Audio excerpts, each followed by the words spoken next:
My interim chairman made reference to UP Plus. What he was addressing your mind to was the fact that even an iPhone, you can have iPhone 13 and iPhone 13 Plus. The Plus or Pro Max is an enhanced version of the iPhone 13. This political party is an enhanced version of any political party that you have in this country. Give it up to us, for what is going to happen is beyond comprehension and human imagination. As a matter of fact, I acknowledge some civil society organizations. Let me also put it on record that we invited political parties into this program. We are happy to learn that we have the General Secretary of the Convention People's Party in the house. Let's give it to you.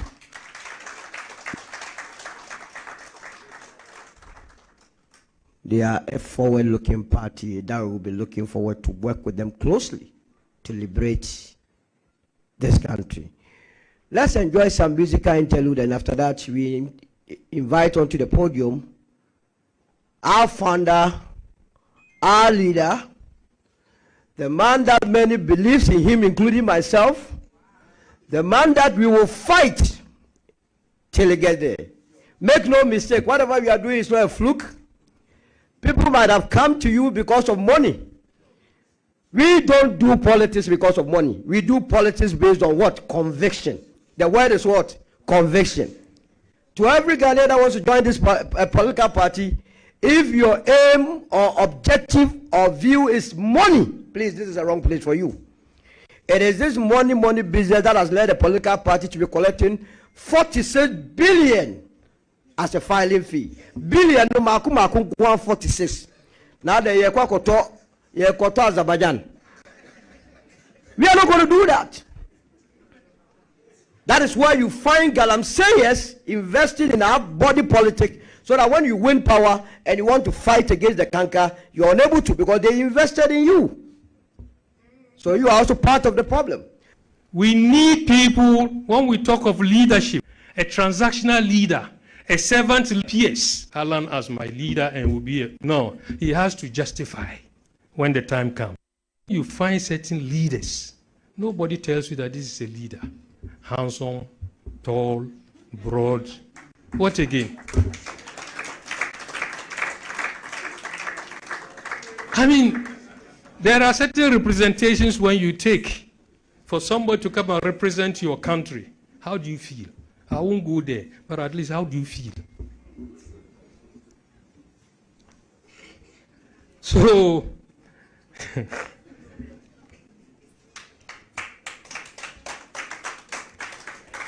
so some of you risked your lives.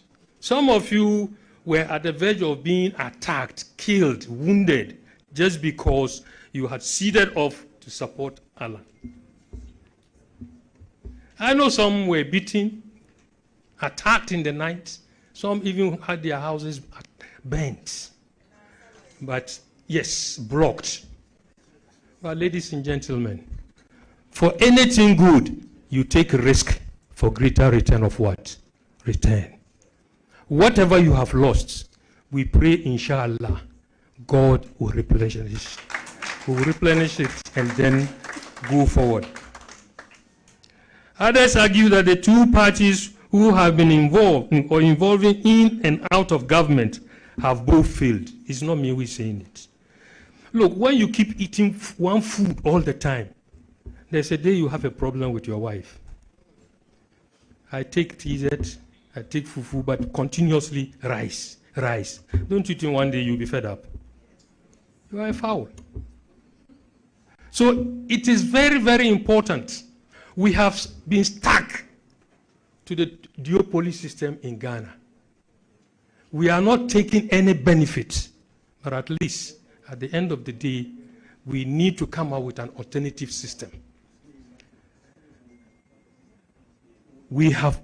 All governments have failed. It was only one person I can remember who attempted it and did it, and that was President Kufuor. Positive inclusion. That's how I joined MPP.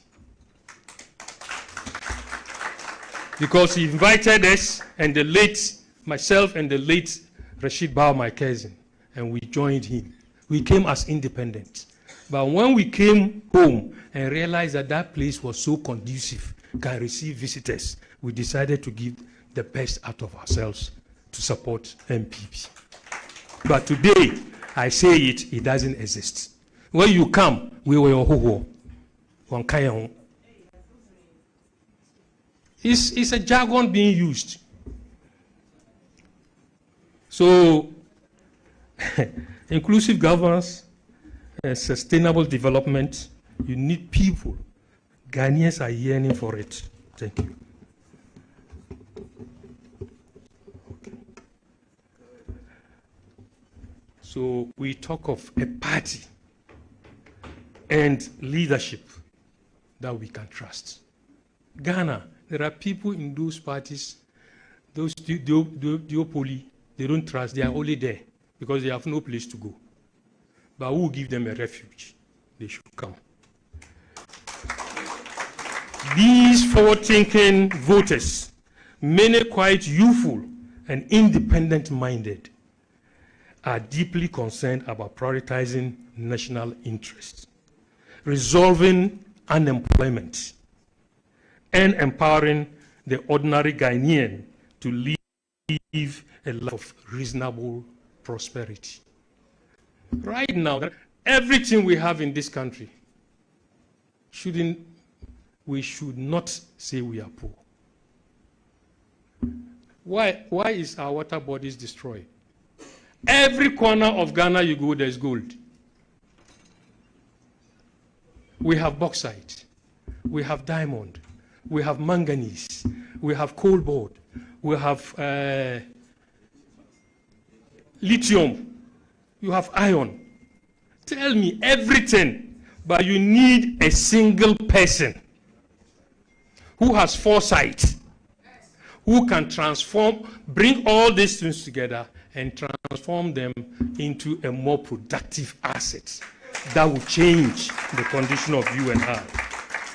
The United Party is here to meet those aspirations. We invite you, the media, and all of the civil society to work with us to refresh our democracy and lead ourselves into a new era of inclusive prosperity founded on what? Integrity. Ladies and gentlemen, thank you so much for having patience for me. God bless you.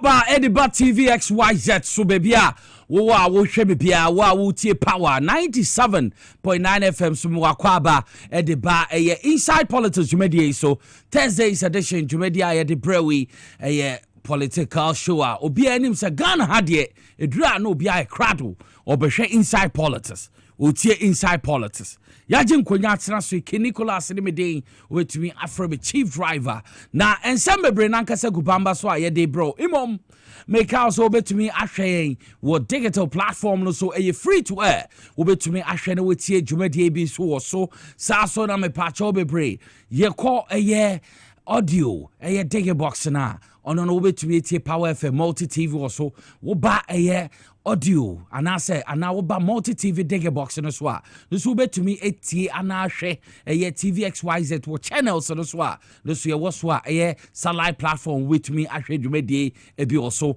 ye ba social media platforms na eye Power 979 FM eye Facebook esan wo TikTok wo betumi ahwe dwumedie etie bi also saa so na ye TVXYZ Ghana wo betumi ahwe etie dwumedie bi also ye ko eye YouTuber eye XYZ Broadcasting YouTube so betumi ahwe dwumedie wo so etie bi kama ba na wo de wo messages ni ade na so afa so kama ma bibia etumi akọ enkan enti sa wo hwe me na wo tie mi a catch on you be Ghana's biggest social political program Inside Politics is airborne Thursday's edition na mafa kunya kesi atena so a me de brewi kaisa information education ni na wo dwumadie mu na nsema hia so sa asote eni hu na ye de bro Inside Politics dwumadie so enti e cradwe emo mama fase da PSC aseda mu odu emfa ma otwedi ampon yankopon se we bi osoro ntokra no na odi ndadue acha ye kwa machechemada bodwi momoja edi emu afurusani ewie kame hwe Free Sambri ekesi 555 na memfa dwumadie emfem bro sonko sodokra na aboafo moboa me Mr. Kelvin Asante the executive producer for the show Sasana TV director Mr. Ralph Jampu ono no television director me call MCR ho me hu Mr. Peter Cranton Elder Peter ono so ho me call sounder me hu Mr. Emmanuel Nete ono so ewo ho Obuama sound bibie tumi akonkan saso na Mr. Emmanuel Kisi yesi ye friend na natrim dehene ko dehye ono so hobi omu na eboa ma sound etumi akonkan ye omu ka kira owo MCA ho ye friend Abbas no no te ahyaman anso tumi ma yetumi wie ne sika ono so ho ka kira owo MCA no beba main studios hadia mi aminu Francis we ni fi second itakrade o wahapa oye boko odaboko we banhwa ne sike kura ni na obeje fininsem na Francis we ni to kwan na ye dadan ba kum me say night course na msume hom krom gu no so Francis o ha dwene bruta yo o waha onu twa camera ni omo ha yina me ko obi a wasiesie me ma me ho aye fa me tena ha ya me nua ba Lizzie Elizabeth Tego kofo pese me wa na by force wo fia ha Raf na dom yo enti ekuku da me nyina na omo bo machi dom ma me di dwumadi e de bro ni na aye on the lighter note enti e de eteno no na me de enchia ekese e de ma ebusua yos na ebusua ene mebusuafo atitru omo secondary takrade nyina yenim se nyame ya adoma ye we kese weekendi ye mame sister Vic ne baba anti ne baba ma yebedi ho nkomo sofo na yaka ho asempakra memicha aboso gangwefo nyina so mo ho tese mo mpanimfo chairman sofo Osman Dauda minchiao we NDC ward chairman and co-chairman Renaud Guda Dela boso micheche papa shewu ho tese wo ho michiao secretary se Scott waso micheche papa wo ho Masha Allah ono no ye zongo kokos wa boso ono so micheche pa coordinator ho ma memfa ntia kese nkomau na mintia Ken wosu obogoso community anase cooperative mining Ken waso mitia pa Danny K wosu wa Pinto wone Ebenezer Agbanyaga Ebenezer de medwa pa nti no kraya ba kon mekana makana my free nti edieteno no monka nchen so mfreme fi se mfrena omfa nti se kukuda mi na no ehwe dwumadie etiem a mechichiamo ukono mu ye dwuma no mu hwe TVXYZ a omu fendi agro tine hia se bebo mu din me bata kwanswaye ma mintia ma chairman Danladi constituency chairman takwansaye mitia papa Isa Taylor ono no ye MP de mata kwanswaye honorable Isa Taylor waso mitia ansana one takwa jata musumu watakwansaye memfa nchia kese emfema mungina midinisa mo hoye waso a wo hwe me waso a wo tie me nchia kese enkoma munyina midinisa obi a hoye sa na tie nti Inside Politics ye be rolling on sesia mamenda me hombra na memfa ex na chairman altar me ba ya ye sikwen nsem egu bamba so no ye bebe de ho nkomo sesia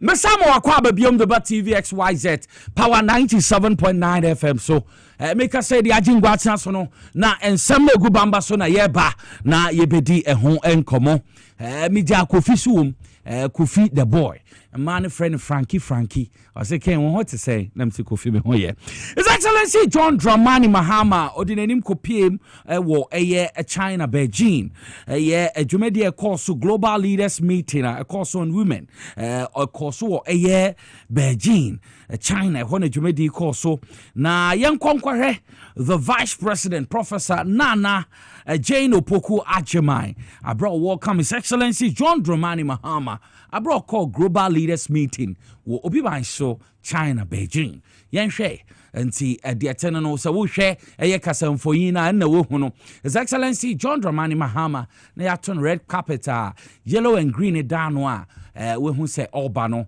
na ye vice president Obapa mami odende ono so ebehia no nti the vice president Professor Nana Jane Opoku Ajimai ono no obechia His Excellency John Dramani Mahama oba no wichia ne kama pa no yepa nti His Excellency John Dramani Mahama ofi China nyame adom obebedu asomdwe mu a on the vice president edin komo kama pa aban papa ba nti ma ekoso no efeye papa nti wa wo hwe TV no ma ekoso no the chief of staff and also that odi enchen kama no honorable Julius Debra and sana yehu a senior advisor so the vice president the former chairman ye papa and also na odi echi kama no chairman of Fusu Ampofo and also eka ho ene mpenifo a omo abankesiem no omudi echi kama abra His Excellency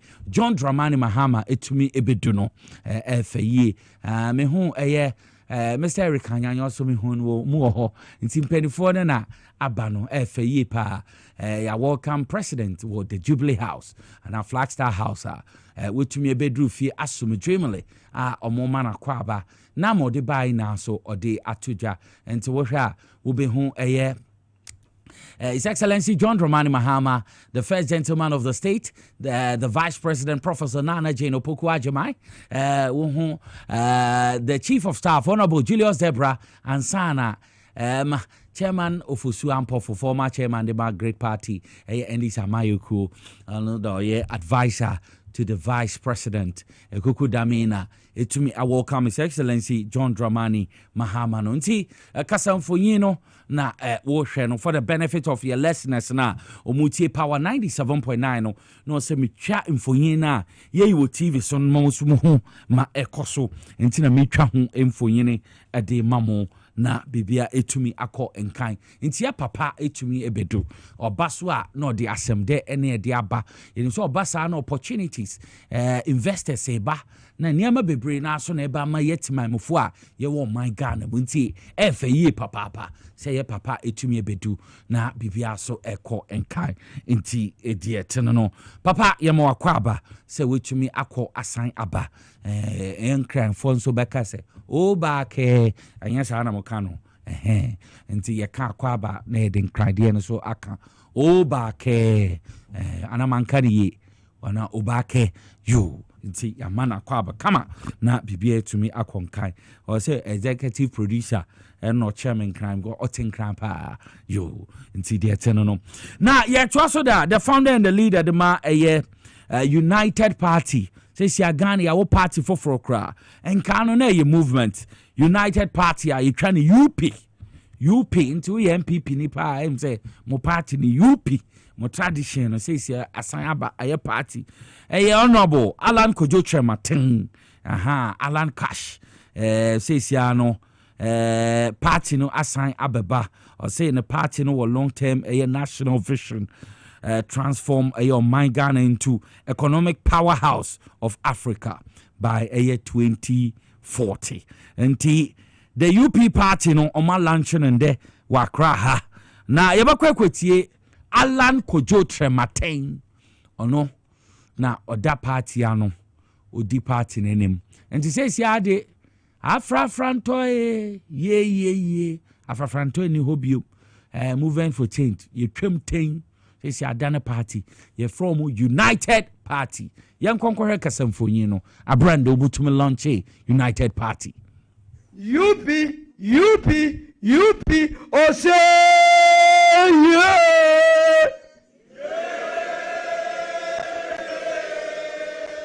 UP oh say yeah.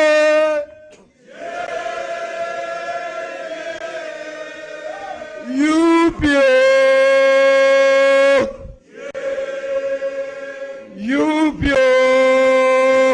yeah. Now listen to me. When I shout UP, you say Ghana first. UP. Ghana first. Then the second one is UP. Party papa. UP. UP. Then the third one is UP. Ghana shall rise again. UP. Ghana. UP. So let's do it once more. The first one is UP. Ghana first. It's very important. Whatever we are doing here to the media men and women, we have time with destiny. This is not going to be the usual political party.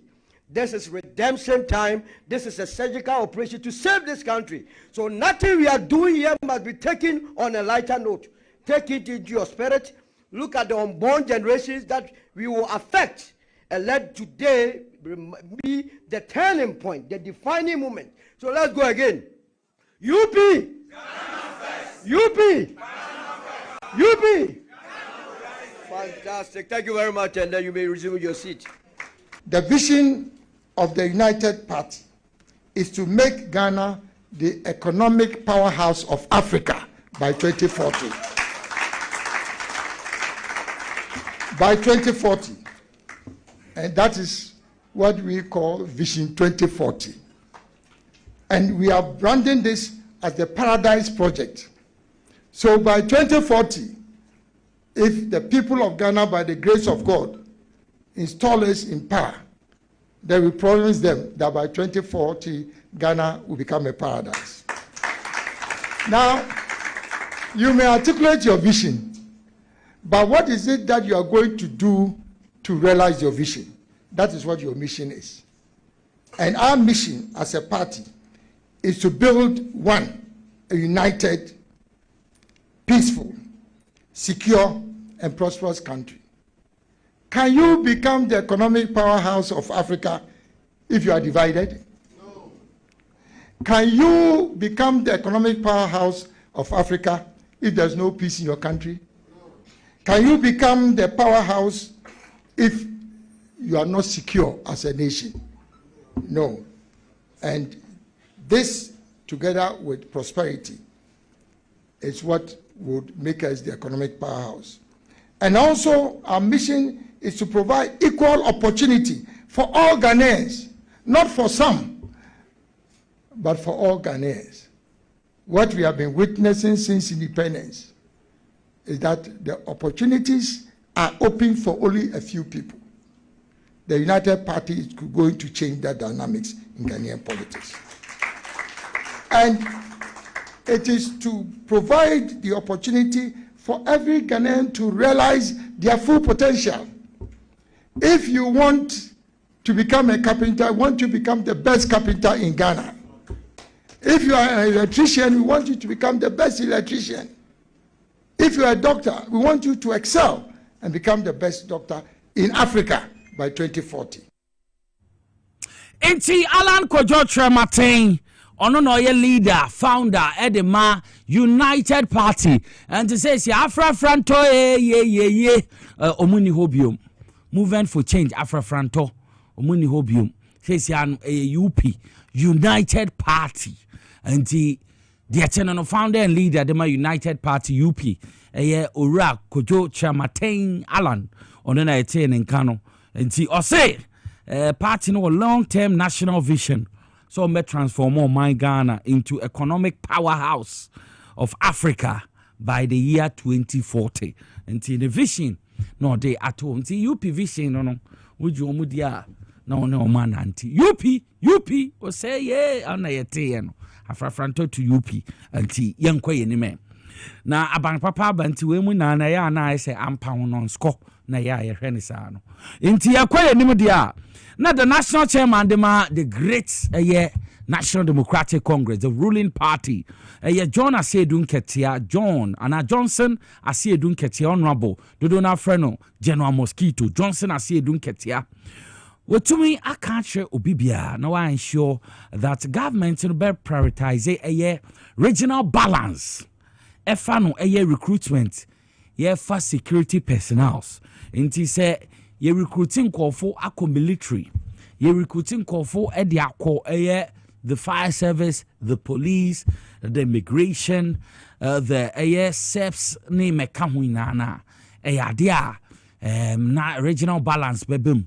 Yanka say hey mfantofo na yasua central fonkwa kogum no na yasua nzima fonkwa kogum na yasua dagomba fonkwa na yasua yenuanom gonja fonkwa no regional balance bebam anti ade a moma yenhye ne so we statement a odi tudwa abo engage nkofo thank you tower odi name no ka che nkofo so bia anya hotre yenim say military for de no Nancy be pim Nancy eti say go for fire service dey by scam fire service dey mbai enti say ba adeno regional balance bebem national cake no bia benya ne de so bia ye Ghana ni ye nsia tribe bi ba ko penkogum we asama Honorable Johnson Asiedun Ketia or the Tudra General Mosquito yen konkotie the chairman of the National Democratic Congress Nasamo the Tudra promise to recruit people into our security services. Not just recruit, but to make sure that our security services are properly balanced, properly regionally balanced. We are departing from a system where people are recruited based on their surnames. When there's recruitment, they look at your surname before they decide whether to recruit you. We are doing away with that. And we are making sure that our security services will be properly balanced. So all the recruitments will now take place at regional levels. Already, we have started with the military. Very soon, the other security services will open their portals for registration. Please, those of you who consider yourself capable, you do well to apply. Enti dear Tenano, Honorable Johnson Asiedun Ketia no dia tudwa aban papa ba NDC aban ombaso obeye yiyim aban papa ba NDC aban o say Ghana na yeye nyina ye dia national cake ne ye cha so obi anya bi enti eno na o kyerem no mendrin say ye recruiting kofo ye fan kofo akoye national security personnel no mu a ade a region bi pe we national balance and regional balance obia benya ne chefa na bibia etumi akọ enkan ma bibia adedin enti obia anya abotre na dieteno no aban papa bo we enye aban bi etwemu ye recruitment ehwe osenem osimesi mehwe ndom ye party osimesi omwa yen enti yeyi na fim enti obahwe ne din bi nko ana ekọ no aban papa ba ye reset o my Ghana enti ye be fa nipa no pepe according to regional baby efi ye be form pepe yenka se we mu din yen film yenka se we mu etisei yenka se we mu etisei ye be ne pepe enti eno na national chairman dia tudwa no we Ghana ni na wo hwe me we Ghana ni na wo tie mi a wo se we no e be da pepe anya de a eche se yimbia betumi abem na bibia etumi akonkan enti de teno ye to aso dia na the health minister honorable Kobna Menta Akano ono so expressing a concern over a growing backlog of qualified health workers omo twen omo posting employment while outlining strategy omo reduce growing backlog koso na wachechem ekwanya aban faso na watoto ne budget na wafa sankofu momu na enye adwumaye yenkonkotie the health minister Dr. Kobna Menta Akando ninsemo de atudwa.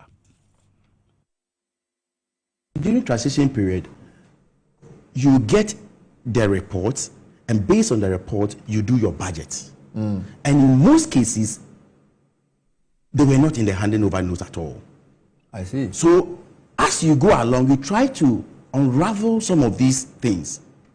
Do you understand? And so as at the time I took over, and I took over around February, later part of February. You understand? And so as at the time we came, there were no allocation whatsoever to the 13,500 people. So we decided that, okay, no matter what they've been recruited, so let them stay and let's try to put them on the payroll. We make some adjustment. So I have been collaborating with the minister responsible for finance, and out of the 13,500, it's not as though we went to sleep.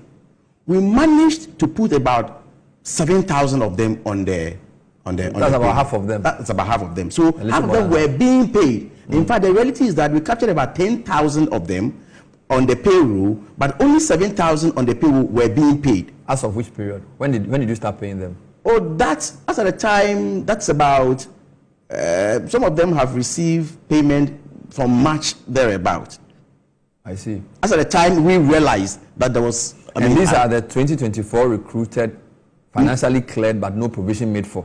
Not even the financial clearance expired. So as at the time we inherited, there was no extension. So you are saying that from March 2025, you managed to pay you started paying about 7,000 of them. So we were, onboarding them gradually. Okay. Okay, we were onboarding them gradually. So it got to a time that we realized that there were a lot of things, more than even the 13,500 nurses they had recruited. There were arrears of, allowances. There were, conditions of service that had been signed and they were not implemented. There were housemanship from 2023 to 2024 that were also arrears, especially the pharmacist people. We had to pay. So it was like the budget was becoming much bigger. So, and if at the point that we realized that if we don't go back to cabinet to take a decision on it, it will throw the budget off. So you're saying you had to go to cabinet because the number of nurses who were to be employed from 2024 was larger than you knew from the handing over? From the handing over. Right from the handing over. This is what we inherited. Medical doctors, the 2024 batch, who had finished their housemanship and they are at home, were around 942. So 2024 batch, 942 medical doctors. Very good. They have finished housemanship, ready to be full doctors. The doctors to go to the various hospitals. 942. By the grace of God, we've been able to, recruit them. We've had clearance for them, and now, very soon, they are going to start work. So this has been sorted. Now, allied health professionals. The last time they did recruitment for allied health professionals were somewhere in 2018. So from 2019 to 2024, we have about 19,000 backlog at home. Are you saying they had not employed any of them, or these were the ones who could not get employed? No, they had not. They had not employed any of them. Are you serious? Yes. 19,000 allied health professionals. Yes. Who's an allied health professional? Like what? Lab technicians? Exactly. Kind of people? Exactly. 19,000. Yes. So we have pharmacy doctors. About from 2019 to 2024, we have about 800 of them at home. Wow. We have pharmacy professionals, about 500 at home, nurses and midwives. So if you go to the nurses and midwives, the 2021 batch, they are at home. They are about 15,000. 2021, those who were ready to work 2021. Yes. And then 2022, they are about 17,000. All sitting at home? Sitting at home. 2023, they are about 15,000. Physician assistant, they are about 3,000. So if you add everything, you are getting about 74,000. And Bernard, the danger is that at the end of 2026, another 23,000 come and add. Hear me well. So we'll hit about 97,000. By the end of 2027, another 35,000 will come and add. You are looking at those who are in school now. Who are in school now? By the end of 2028, another 47,000 will come and add. And this is all of these people together. Exactly. If we leave this figure without doing anything about it, in the next 3 to 4 years, by the end of 2028, we'll have not less than 180,000 health professionals trained and they're at home. From the nurses, for example, we have backlog from 2021. Wow. What we are discussing now is the 2020 bar. Wow. So we have 2021 at home, 2024 at home, 2024 at home, 2023 at home. 74. In some cases, from even 2019 till date. You are serious? Yes. So you 2019. Yes, you check before COVID. You will see it. 75,000. These are some of the things we have inherited. So by the end of 2028, if you don't employ anybody, and this 74,000 is still outstanding, we will have not less than 180,000 health professionals trained and they will be at home. So when will you employ these 74,000? Okay, so there's a strategy going forward. What we are seeking to do now is that, of course, gradually, government will be employing some of them as we move along. We are also looking at what we call managed migration. How we'll be able to export some of them. It's another strategy. You are going to export them? Yes, that's what we are thinking about. Now, I mean, about 13 countries have responded. But the difficulty is that most of these countries that have responded, they need a specialist. You understand? And we don't have many of the specialists in the system. So the ministry is collaborating with University of Cape Coast, trying to get a curricula to be able to train more of the specialists. So instead of, let's say, 2 years, without compromising on quality, we want to have a crash program to be able to train more within 1 year so that they will meet the global standard and we can be able to export some of them whilst we maintain the optimal workforce we need as a country. Because even if we decide to fill all our health facilities with its optimal workforce, we'll still have some health professionals still at home. Minister Papa, ono what to me a church and seminar no. Hey honorable, hey Kobnamenta Kando health minister. What church seminar mu na. Anti we a nurse ni we a health worker. Na sa wutie me na me pacho bebre. We post nba ya nyabotre. Aban ne sharps of bibia budget wo mo tutu bibia yi na mo so mo wure ma yetumi etua mo ka. Na asem bi ho. O se sa asem meka. Eye Ariabo enyinase in the western region. Enyinase Ariabo. Guest house bi we enyinase Ariabo. Letter me kasa me mpese me bo guest house ni din. W ne dikai. W the word W letter W me mpese me bo guest house ni din. Oru bi beda guest house ho. Na obeda guest house ho no. Asama receptionist ne ka kire ne say on hwe no mfa ne nsanka windows no muntie o on fa ne nsanka window no mo ye 3 enti obi akoda ani dem owura no so call ya asem ni nti wan fa ne nsanka window no oda ho no ade chin na ya fa ne bag muntie o ya fa ne bag 3,000 Ghana cedis na wo bag no mu ene ne niam bi omo yi no omo ja ne driver's license ne passport bi ne ade to ho no omo call It's already a sem no call in a police station. Oko ka sem no chrom. Already betunya aboni for your friend Godfred and Chroma. Oko bo police foreman ye. But as sem no hawa. And sem no kono ye say police situ in ase. Mpenifo mo asem na beda mo nim. Hotel no wo in ase Ariabo. A guest house. Letter day nim no a W. Mpese me bo letter W na de Ariabo sa guest house na nim besin de or report here chenkofo ya mom be besin de asem ye hu meko baby owo tumi fi ofi abosu tumi ba eye eyinase oba mo nka hwenkyere no asem ne kosi sen cause receptionist ne suspect obi beda hotel and now guest house now catch any pane say Mr. Okwa menfo nsanka window no nipa ne da dem ho o da room ade chi na ebebe wia no poto o de asem na bayinase police station besin de asem na ye huhunyai we ade amaboso baako me boso biem a idin be piepiem guest house na we na sa reliable word no ana say hotel ni din W edi enim no letter W because me bo a obi abehu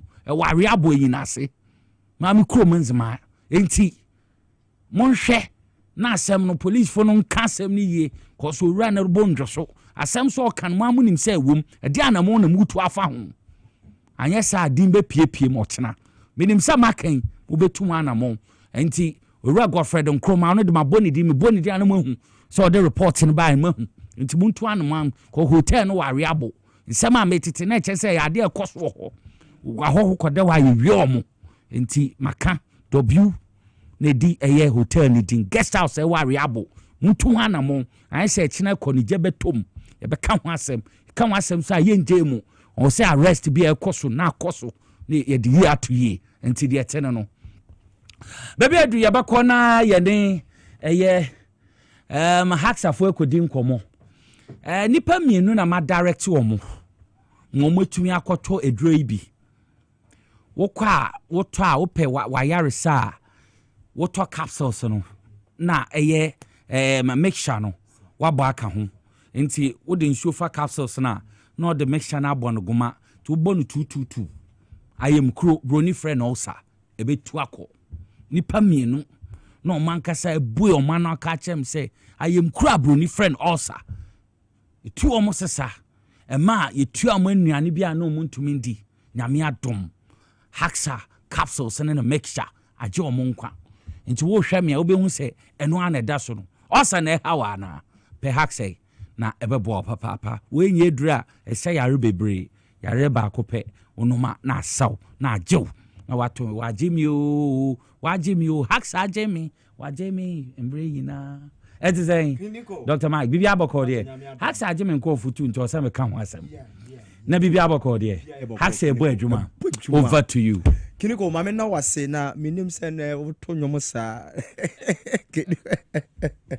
obuziafo minim se Kiniko o voice ya de to nwom sa mame fanchi akase emfa ma obi biara waje mra o hyeyen hack healthcare me pa cho ye ba wakwam se ya se na Kiniko kan ye me pa cha duro ba ko pesa ya de ba ko pe ye no ye nsabna ne no ya duro ba ko esansa yade baako ensa yade mienu yade miensa na mepacho yade ben stomach ulcer yefunum kro yefunum kekao wow de wo yefunum nyabuya wo de wo se wo ko hospital what is so yonko bi ka so ko hospital yes wonya peptic ulcer wonya gastric ulcer na gastritis and that's what is so yonko no se ye ko hospital yes wonya esophageal ulcer type bia na mepacho na no pomasibre haksa misane ne capsules haksa misane ne capsules aduro yentafo ba konkonya ba ko so wo pese aduro no nya adwuma mfama na yade na sintum firi so ntentem na makona yatua o me pacho spices na yatua o carbonated drinks na yatua o ensa na eje fosibia na yatua o no me pacho otimi san kofa wade no de a ene ye wo to nsuo na no abomoden ato capsules no so ayeden aka ho enye nsuo no ane yede nom capsules no na emum no se wonom capsule eye nsuo no niti na ewo so no onum mienu anopa me pacho no atwen 30 minutes time na ode pure water ya anom eye capsules no na eno so enho asem no aduro bia afi no woda so say ye BP aduro bia doctor dia ma wa woda so no 2 hours time a wanom haksame sane na capsules na wie no obetimi anom aduro no na eno so no ayaresa mapa e de abrew na ye ba ne ye kan say haksame haksa capsules ye ba ne ye bodin anase ye boyade bi din de stomach ulcer abusuafo osa ye yarebone ɔsɛ yare a mepacho beso wo so a ehu papa ntina de bia metai ka sɛ sɛ wote se yɛsɛ wonya stomach ulcer de di kan ma wo yam nhyew papa de to so mienu ka wakoma to yam de ntina meka ne sa mepacho ma wo yam nhyew efiri sɛ ɔsa ne kyɛ wo nipadua mu na sɛ ɛkyɛ no wantumi anso ano a mepacho de di kan obroni sɛ wobetumi anya internal bleeding na internal bleeding yɛn hwɛ obi wɔ hɔ no mu a sɛbi obeja ne nan no na sɛbi moja ewom obi wɔ no mu a aduane to na num ano ahwe na ɔmfe na ɛmra bɔnten no so na moja wom moja na ɛba gyanan no wobɛhɛ na ayɛ tuntum ayɛ sɛ kota kala bi na mepawcho ne nyina no kyerɛ sɛ ekuro no ɛbɔ wo yɛm hɔ no mepawcho bɔ mɔden a na wakɔ akɔpɛ hexamine ne capsules no anom atu saa de we ase internal bleeding no ɛba ne saa na moja wo wo nipadua nim a edi afuru sane no ɛma nipadua na atimi anya hoɔden atimi akɔ atumi aba no eno ana moja no nyina eba besie no ntebe kakra no broni se why anemic unipadua no moja ba kokura ni ho unipadua aye ho ya fi woni ase moja kura ni ho ye rase wo do hospital pe awose ye de moja esiw so na wo ye osum bia monji moja na eno no ye ka ne sen mesrew e ma ne nyansa no aka se mihu yanka eno nti ade nti ameka se ma wo ye mo show no de dikan eno no e ba ne sana moja no susu funu ho sana wo ye djuma kra no waye bete waye mremre sanse hu moja nyina na ye den esa e kono wutimi ye mremre obro ni so waye fatigue se wo djuma kra na obi se me ya ne so menti apo mesrew ko na kope hexamine ne capsules na enonom ema stomach ulcer asie entu emfamfiu ni paduanim de tosum yenu a se ulcer ba oni paduam a ma wo yem nhyew ene se ubetumi anya ade bi a ye ka ne se perforation then ni perforation brofo de na nso wo kira se eyehu perforation na kira se emwa nkete anase emwa yemfa yani hu wa bone a the stomach ulcer eba ye from H pylori omudin den no so no na kire se omanya kwan abo e de awura won sunu nim omabo awura won sunu nim no me pacho omo bebone mu ntokuro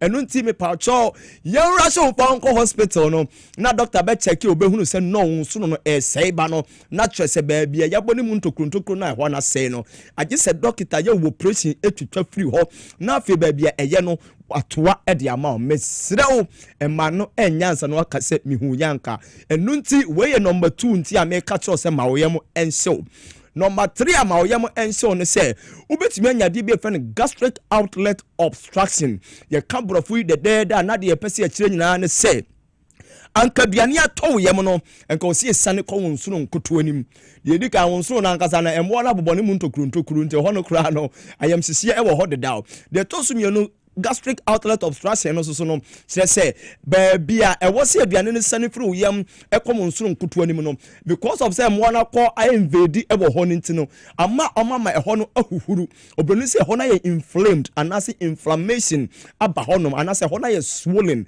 ama e ho no ahuhuru nti instead se nka aduane ne to yam na nka wo se sane kom nsoro nkutu anim e ma wo ye funu nim ho no e kwan beda ho no na udidi anase wo de aduane foforo e ko wonumu a aduane na ya baabi agina no ubehe na aduane na wudi kan di en entimi nya wonsono nkutu anim nkoye enu nti na ase gusu ewo woyam enu nti wudidi kutu bi esan ko gusu ano ubehe na ase aduane no oho ziraw aduane na sewso obi se aduane na seseme ho obi se aduane na seseme kon ho obi wo kro se aduane na wodi no epese ensan empie mfiri ne yam emra bonten obi wo ha o se ne ho zira ne nti no o hwa wo ntumi no de nsam ye no wo ya wura ne minim se ya o no afini nyina gu abonten me pa stomach ulcer de betimi ayaw no nti we ni number 3 nti ameka se ma wo yam enso sanse wonya stomach ulcer nemom asempa no ene de wen asempa ne se hexamine ne capsules e wo ho ejiwa kaginamu atu yade biara ye friend stomach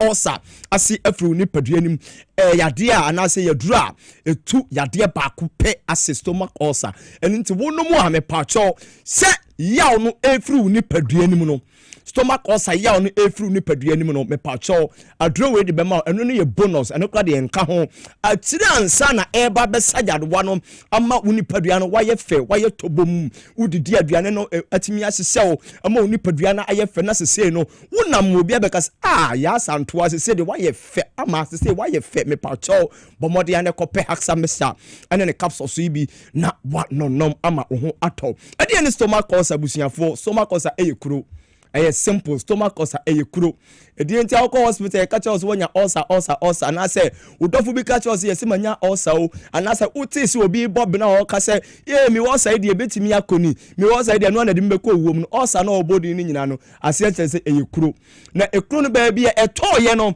ana wo kɔ hospital doctor ebo ni din edi akyerɛw eni nti wo say wo kɔ hospital doctor so wonya peptic ulcer peptic ulcer na twɛ sɛ ekuro no baako atɔ wo nsuru nkoto anim ana baako atɔ wo yefunu nim wo de doctor nkanto so wonya peptic ulcer o so wonya gastric ulcer ana so bobrofo baako bi o so wonya gastritis na kyerɛ sɛ ekuro no antɔ wo nsuru nim ekuro no antɔ ba bia sɛ wo yam ba bia wo didi ekogu no ɛhɔ ana ekuro no akɔkɔtɔ wonso so doctor catch us wonya esophageal ulcer na kyerɛ sɛ wo minimu ha no mo no me pa to esophagus no saa drobe na wo de aduane tu wonu mu a aduane ni fam kɔtɔ yam no ɛhɔ ana ekuro no aba betɔ doctor catch us wonya duodenal ulcer na kyerɛ sɛ ekuro no antɔ ba bia sɛ won suru nkoto anim no ɛhɔ ana ekuro no abetɔ ɛno nti me pa to Osa biara wunim ya bodin dia kyerɛw no mepacho na no aduro hexamethasone ne capsules aduro we say yade ba akopɛ na ma me fa number ne ma ne fresi ya sɛ me no ka sɛ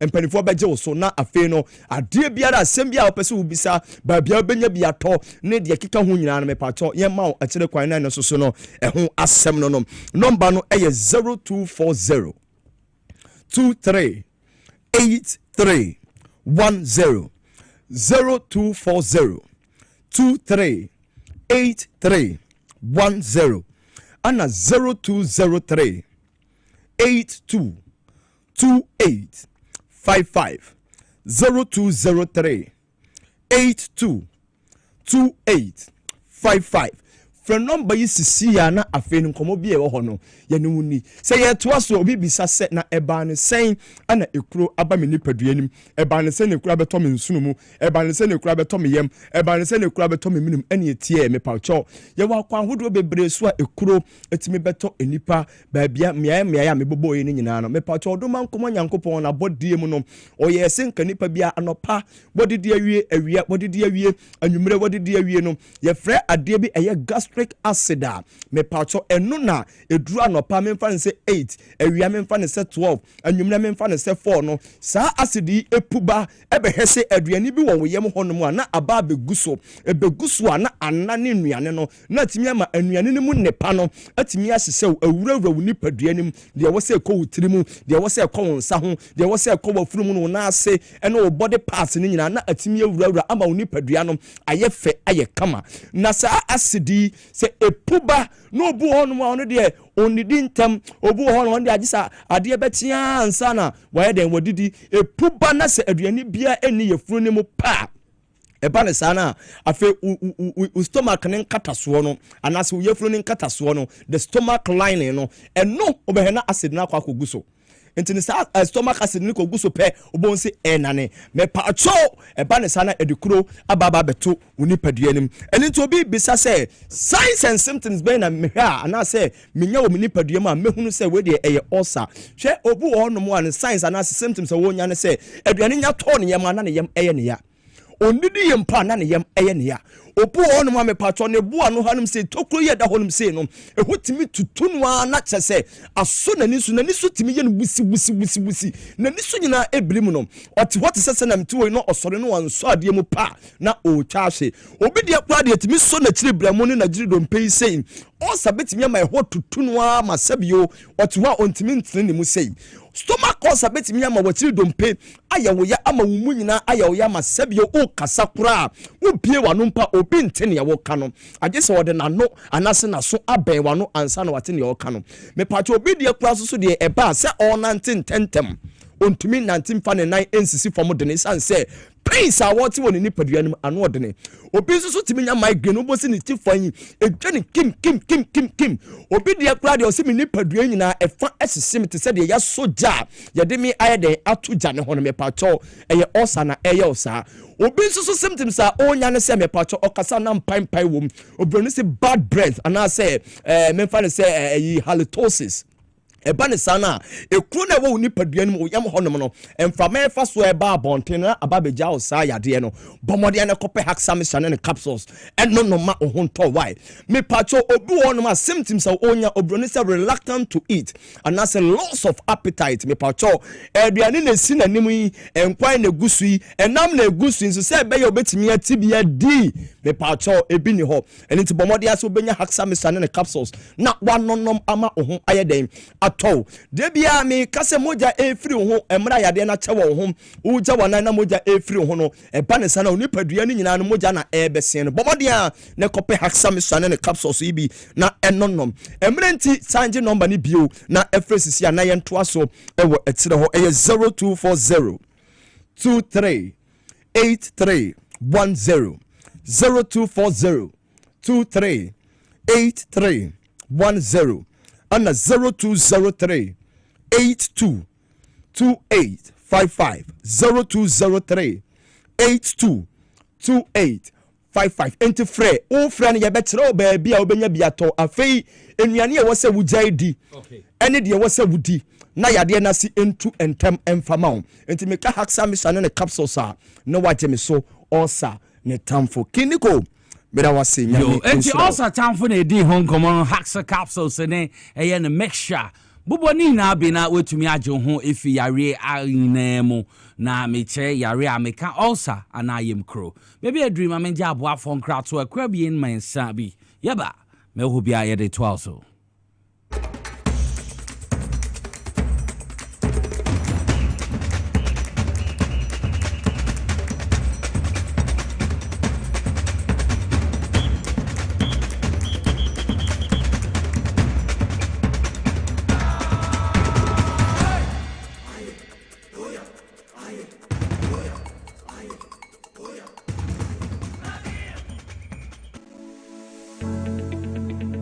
The National Petroleum Authority hereby cautions persons engaged in illicit storage and trading of petroleum products to comply with the regulatory requirements to operate in the downstream petroleum industry. The NPA Act clearly stipulates that no individual shall engage in any commercial activity related to the importation, exportation, re-exportation, shipment, transportation, processing, refining, storage, distribution, marketing, or sale of petroleum products in the downstream industry without first obtaining a license from the NPA board. Failure to secure the necessary license and properly regularize operations will result in confiscation of petroleum products, prosecution under the law, and decommissioning of facility. For more information, contact the National Petroleum Authority on 0302 550 380.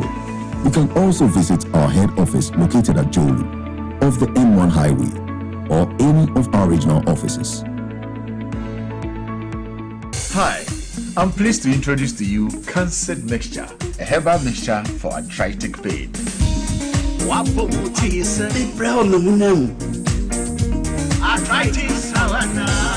it's me. Cancer Mixture,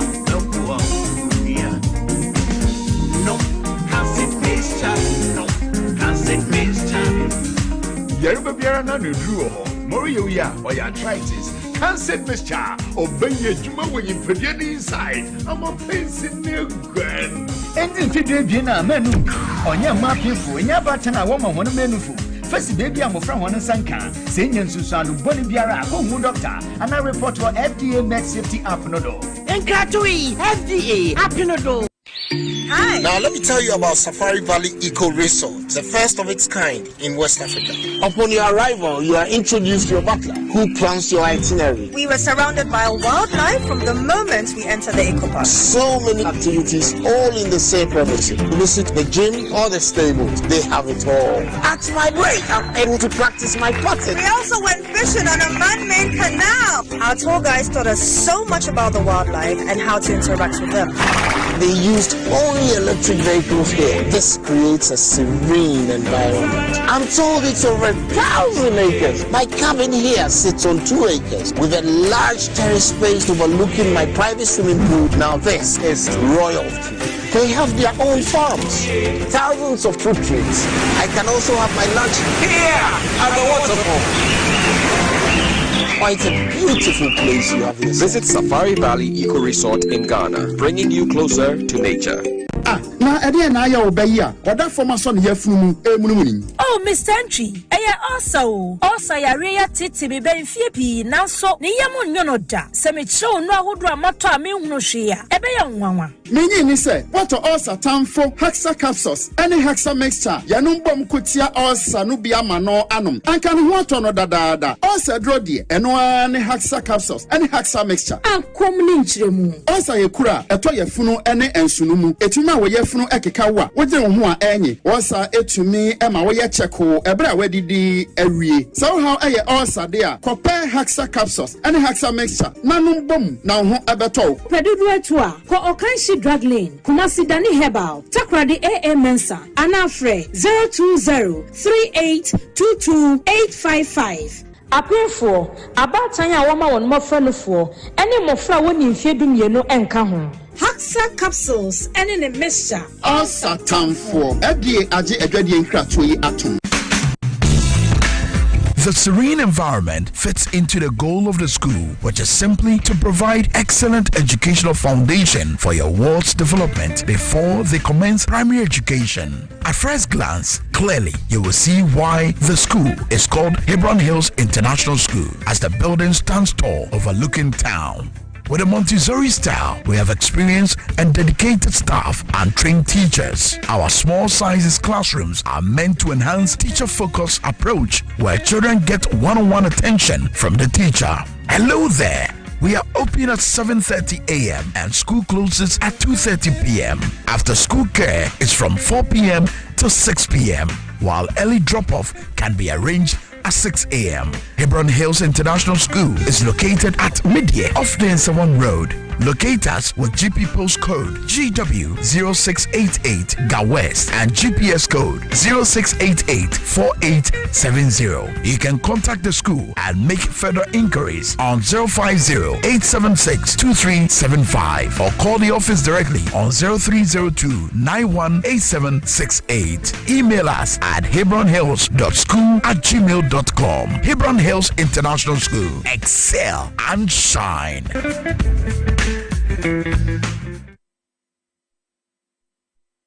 Obrebo eye adwumada eboa eyam aduane eboa eyi nsa free ni peduanim na eboa woni pedua ma etena ho yi nanso wonim se niema a yedi na yenom timi ma brebo ye adwumaden sen pote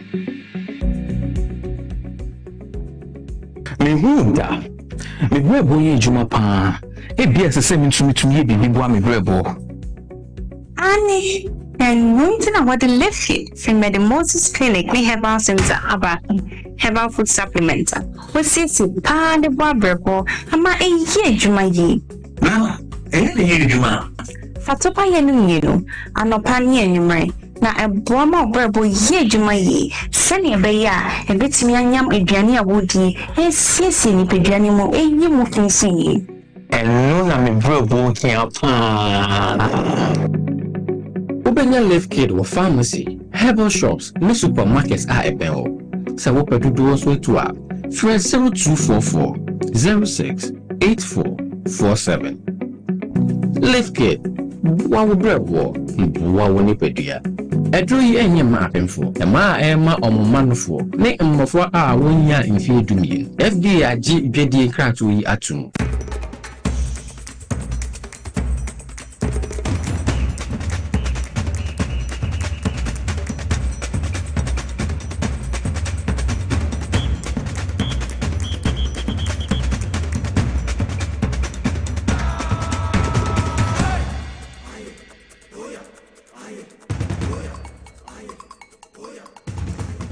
Mesamo akwaba biom de ba TVXYZ power 97.9 FM to awa wo hweme wa wo tie me ha na nkomo no wo a ye biem na yatoa adwumadie no so Meka wo say Divine Hope Herbal Center boy bi Divine Hope Herbal Center omo na from omo ye otwea herbal powder be ma na oba usisi ya wo ya wonya otwea herbal powder be bo ye pa saso no koko na haw otwea herbal powder be bo wa embre wo mpem wo libido no form stroke na haw ulcer and menstrual disorders me pato wunya eye otwe herbal powder ebetumi aboa ma bibia etumi akọ enkan sa otwe herbal powder ade a kama ye me amete amanum bi ntimetumi edi ho danse ese no kre otwe herbal powder papa ma memfa sachet nchiro enti say no otwe herbal powder sachet no ete nti wunya ensuo kakra o se nsuo ne edide warm water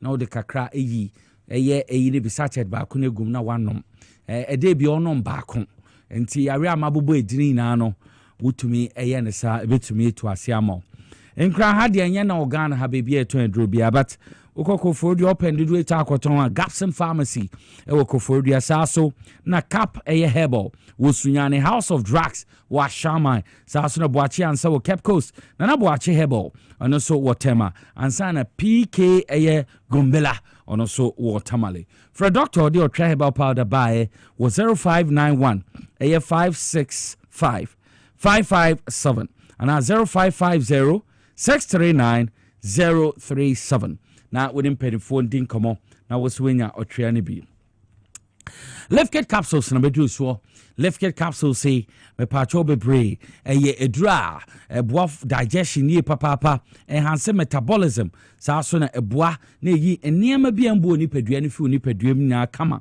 support liver function pa your friend Lifted capsules ono na make am for edi amount enya na wogan ha pharmacies ni herbal shops atwa pitina open the way to akwato betumi afre medimosis was 0244 068447 0244 068447 na woni empenifo ndi enkomo sa Victory garlic mixture na medru so Victory garlic mixture eboa obia esabi wakoma bo pepere sa so na bepacho to se bia na wonsai titriti aya na woni so aye kusukusu make am for Victory garlic mixture at the amount eboa mamboja ni die fruit sani ye broni se ema mboja ni tumi circulate ye pa Victory garlic mixture na make am for amount enya na wogan ha bebia to adrobia won kran krodua mo dia open do ta akoton afo eni chem o kan she can't walk about do be open on sebetimi aka and offer doctor was 020 129 3280 020 129 3280 na woni mpedifo enkasa na do be open so doctor entumi ma obi na bibia entumi enkonkan maka Victory asemi de yensembre yebekọ na eni Victory fo so ekodin komo semadu yeba ekuku da meji nkonya ma ya tena fo medi nkomo yebeti listo Nana Poku nka ono na executive director made the gag yebeti nka sa so na yebeti Mohammed Mubarak Watara ono so ye head of communication Metro Mass Transit yebeti ono so nka mayenkwe na eni Victory fo nkedi nkomo semadumbra yeba mehobi aso yede to aso for so family na yendi enkomo kakra maka cho se bia be hu ye bia no na odwa so family na wa fa unu as TVXYZ dem pa bia ba enu nti ese wo so fa waso emfa me family ene ade e be ka ho asema na edura ye be di hu nkomo eye Victory garlic mixture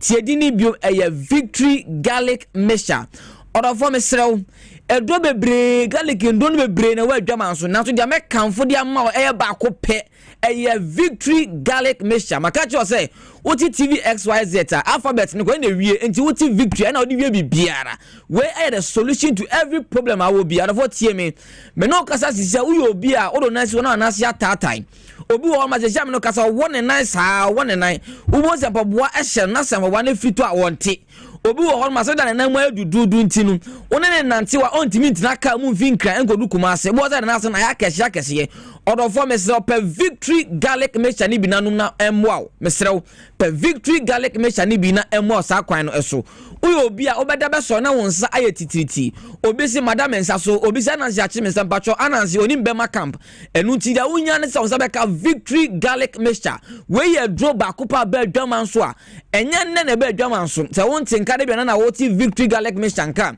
sɛ wo nsa ɛyɛ tititi woda na sɛ wo nsa mu adudu bi wɔ no ɔbɛda bɛsɔre no na sɛ ne nsa no ɔntimi nya nsɛ da meyɛ me nsa yi ɔdɔfo wonya victory garlic mixture obi nso wɔ hɔ no mu a me ne wo kasa nafu ayɛ kɛseɛ cholesterol fat na dɔɔso ama nafu ayɛ kɛseɛ nto no obi ɛyɛ ato kura no a na akɔkɔyɛ problem kɛseɛ ɛde ama no mesrɛ wo fat ana cholesterol ɛha obia no wo nso wonya victory garlic mixture unum bia no pa unum bia wia ene anwumre odofo mesrew wankasa wobehunu sɛ miritia wa bi mu wobehunu sɛ ensesaye aba ni peduan ebeba normal sɛ de beya sɛ de nyankopɔn basa ya dombo no sana benya no pepepepepe uyo oba me ne wo kasa sesie we frichi kɔ na ba nanu nansa na atwa wo de wo safo hene mesrew yade dia wonya ne sɛ wepɛ victory garlic mixture ni bi no de asifie memmo bia na da memmo bia fa 6 ndane 9 dia wonya victory garlic mixture ni bi uyo oba na frichi kɔ emaye wonya white a per victory garlic mixture and na pay me ba me now secret and ma me bi che me 20 Ghana cedis Mr. Mwako no nya wo de me dia because ma me ne kire say ne baba ekoto victory garlic mixture ni bi asesia me no ka say white ne ko enu ti na asesia me no ka say enche ukọ TikTok a victory garlic mixture ye page no enche betwa series bi a enipa 220 plus and e frɛ say momra me na me video na me meka ade a victory garlic mixture ya ma me e kire wo say ye dro no ebo adwuma kese pa enu ti me sra uyo obi a mesi we frichi ekọ no emaye uyo obi a wo white emma no mesrew upenchire mu biara ye dro no me mo numbers no egu screen so mesan so esisu bio di amount obefre 0242 54 5633 frɛ number ne se sia ya me no ka sei sɛ obi a wonsa ye otitiriti odo na si wana ona se atatai obi ho no mo ye nyuma kakra bia no wabre na akoma no periperi obi ho akoma no emmo normal obi akoma bo no se dia ye bie dan kokore gigigigim sa e ba so oyare mesrɛ pe victory garlic mixture wa woni se wakoma no emmo ye ebo abnormal ebo no peri uye nyuma kakra bia no wabre unya victory garlic mixture mesrɛ unya victory garlic mixture ma catch yourself memmo bia mo yare nto so per victory garlic mixture ni binanom ebebo ase de beya benya pomodren obi se menua bema asema oka nyina ebi hame na me de menum bi dia ye de meto mesrem odofo bia wo tie mi se moja ntimi andi nwamu efusa ni hia ebi ho ma boma wo brain function no enko yie obi a moja ntimi ndi nwamu efusa wo ya bema na se moja ntimi ndi nwamu efusa ni hia me pacho wo ha kese pa esa se moja di emufusa ni ye eboma yetimi da yie eboma wotumi didi yie eboma wotumi enya hoodene ya odade adwuma eni nti se odasani bia moja tumi di emufusa ni ye na aboma wo brain no na wadwene no etimi aye adwuma yie aboma wetimi ada yie obi wo hono mu a anadwo wonna emmom awia na yafa na adwuma mu se wonya adwuma no ubo nso ote adwuma mu an woda obo os betimi ayi wadi mesrem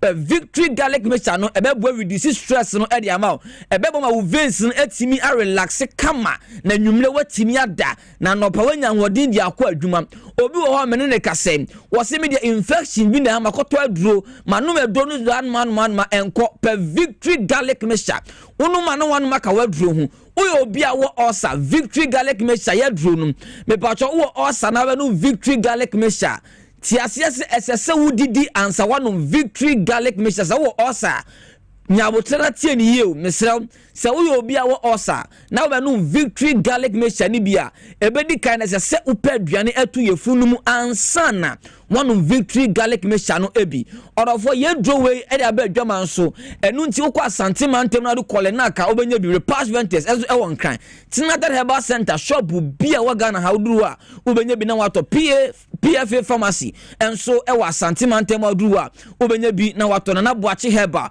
ni nyina no oduru a obenya bi na wato odofo message numbers ni so ama obiom ade bia won ti ase obese oni ye twetwe nkomo Ghana hanum nyina yempa na dwumekọ ye de adura ba adwama nso aye se onoma nkomo bia oni ye ni bibi na won ti ase afreyen ye wo freyen anajo 12 fa be fa esanse ye wo se be som Ghana for sompa ye nso de betima ya abo man konkro Ghana na se be bo ma pomodi CPS sita orofo apomodi NCP sita ye ko ntimi nkobi eni ti per victory garlic mixture ni binanom obi waso yare bia hame o meto tie me boni wo brofo bi efe no detoxification e kire se ese so da se ni bia no num nyama bi ekọ nipadua ni mu a ebo huru nipadua ni mu enkane no ne yesa ofie enne ye ntimi nsabiom eni nti webe victory garlic mixture ebe detoxify nipadua no na enoma bi a wadidi akọ nipadua ni mu a dan kwa ma bi ochina bi Wednesday bi Thursday bi bebro yade no etimi ayi ni nyina e de fi nipadua ni mu enu nti wutie mi na wutie mi ya fra 0242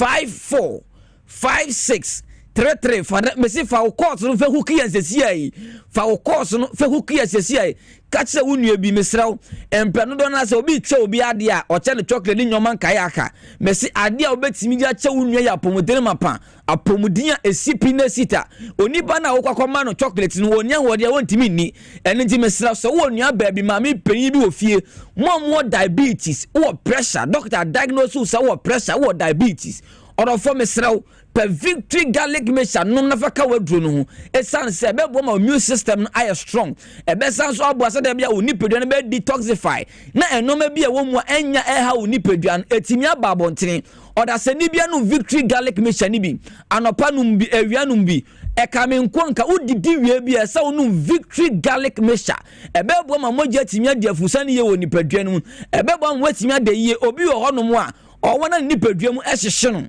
me ne wo kase o se asia soja bi egu mi nipadua odofo mesrew yen soja bi egu nipadua obu wo ntimi nnaye o se ni ti edwa no gaga de bia mi kotodwe ena mi sise na mi dwonku unya victory garlic mixture na abo detoxify nipadua no na nnoma nyanyina etimi abesia akọ na wanya pomodere mapa me pa cho mesrew chemical sawodo a yedigu yenua na yedie so no enu bi ka ho ena na yarewa adoso ewe bibre mamu ene me kire Ghana ne wiase afa na nyina eni nti yenni bebe yedua aduane no na ye na yedie nti no ye be se unu victory garlic mixture na wodi waduane no a chemical bia enya aboro ni pedua no na detoxify no me pa cho per victory garlic mixture ni bi na fasifie anopa udidi wia na wanumbi awia udidi wia na wanumbi enwumre so udidi wia na wanumbi ebebo ma ni pedua na nya hodene immune system no be strong obi bia onum victory garlic mixture bia be di ho dance se okọ hospital ache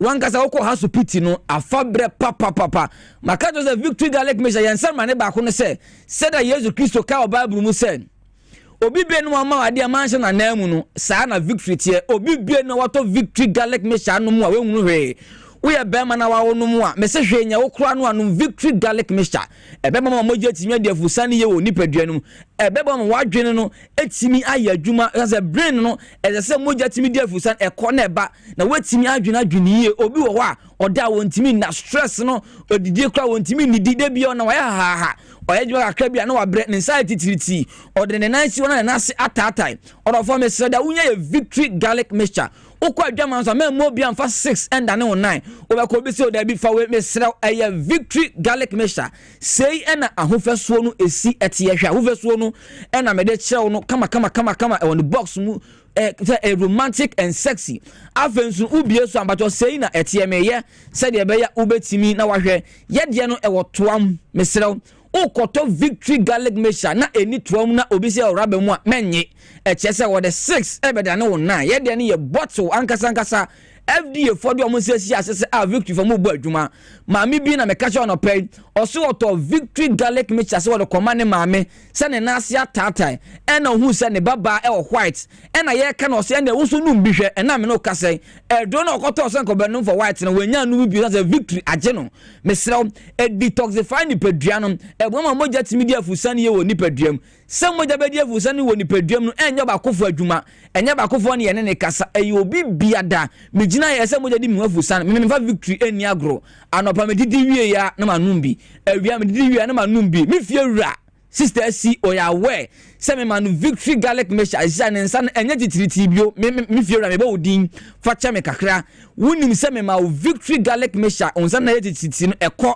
ni nyina na se ya ba se ya be som Ghana for sompa maka cho se ahanum na edibe sinamom no tie me mba cho emia wodo Ghana hanum a woduru a ubenya victory garlic mixture ni bi na wato na wonso wanom nana boache heba uduru onoma ubenya bi na wonso wato Repast Ventures Kingswalk Heba ewo enkran Tinata Heba Center shop biara wo man konkron Ghana Wo de udu wa also per Victory garlic mixture.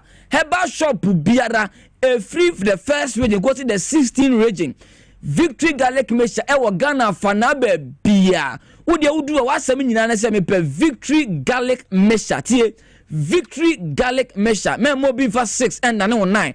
E mo bi nka se towe. Me se wo kwa wo per Victory garlic mixture.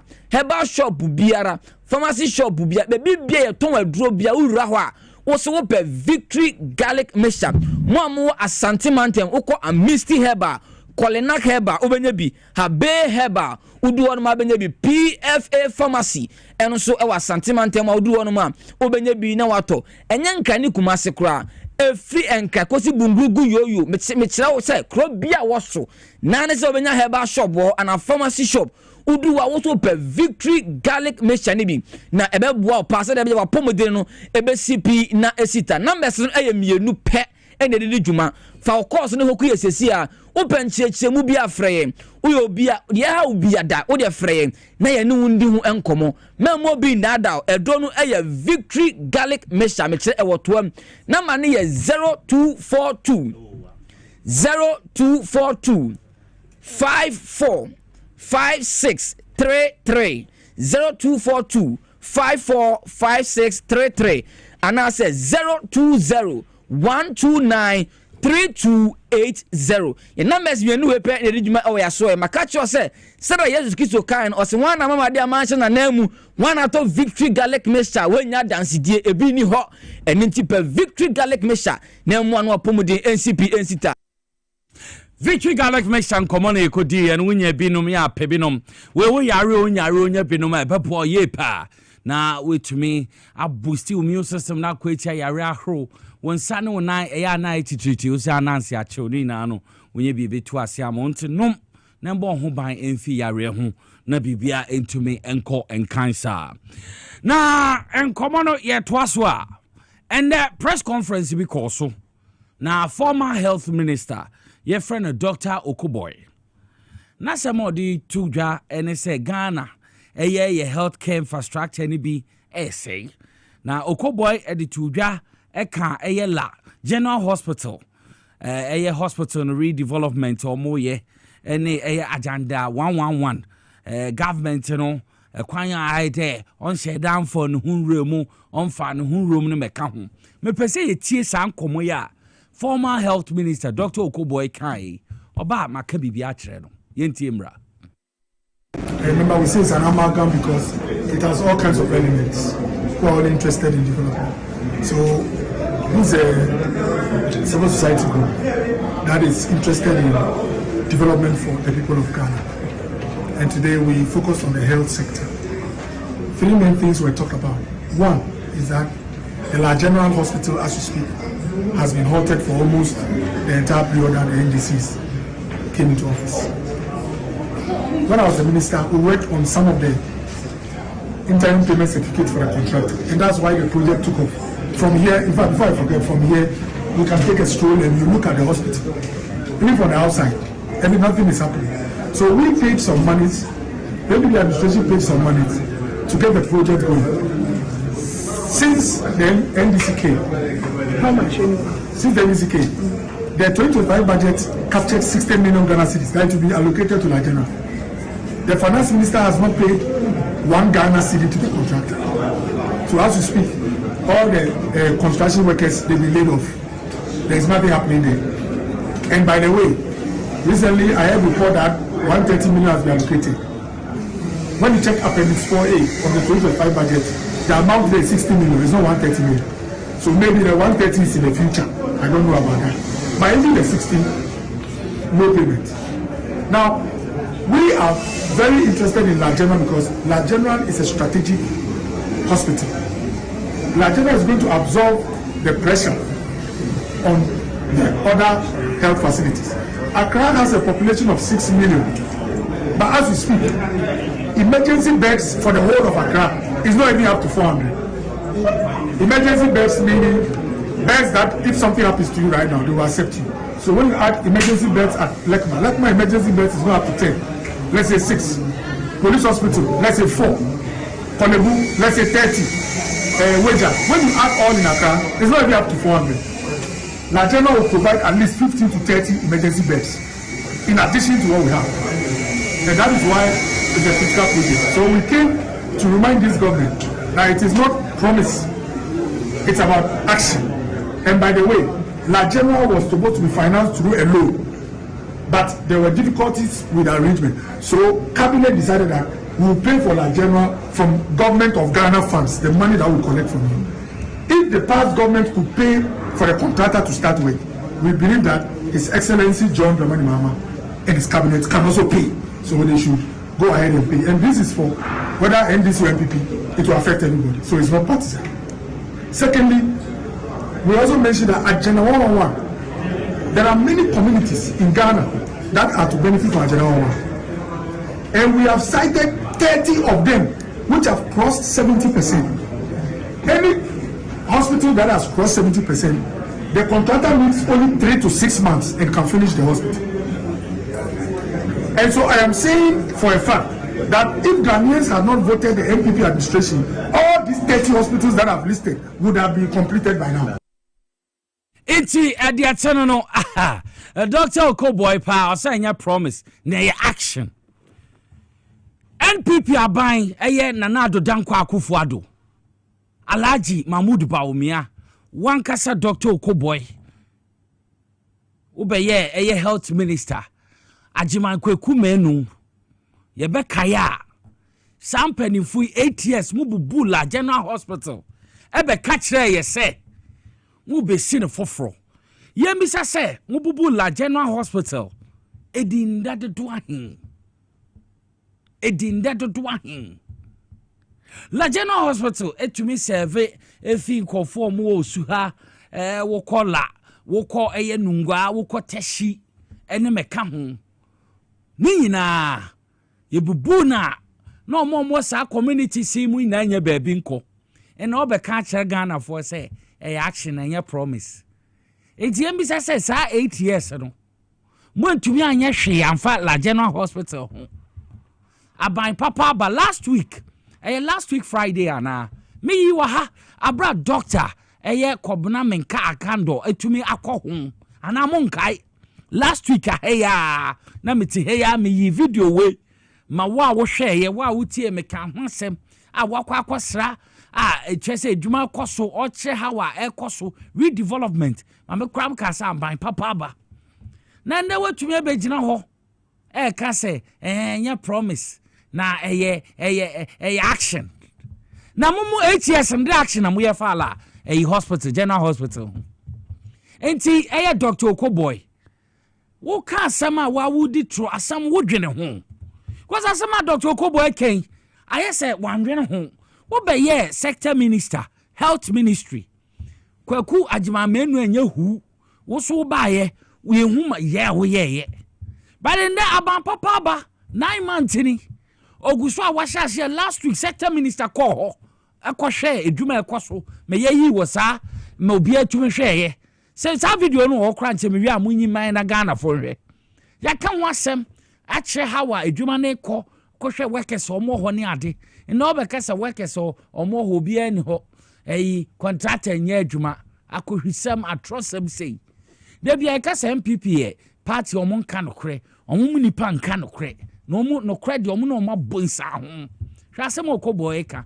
ye the 8 years proper na share munsa obi ba ye 9 months na yesimu yi enso wo ditro say 9 months mu hu hwe ebe Okoboy Dr. Okoboy tese mono mo ndwene apomuden ho nipa na La General Hospital dada na so mo mbe bugui se mo be ye no foforo ye tena ho a ye beto abena se na mo pe vote ba na Ghana fo ya fo ye ho adwen dada mo she da ya azan konsika se mo be ye bibia fa ho His Excellency John Dramani Mahama bae no so no the people of La osu teshi nungwa mu deserve better it's a behia so say hospital no so ye na ban kama and on the last week minister copy we hu so mo ye adwen it's nansama wo ken ayesa wo dwene lafo ho wo dwene teshi wo dwene nungwa osu fo ne ade ho wo boa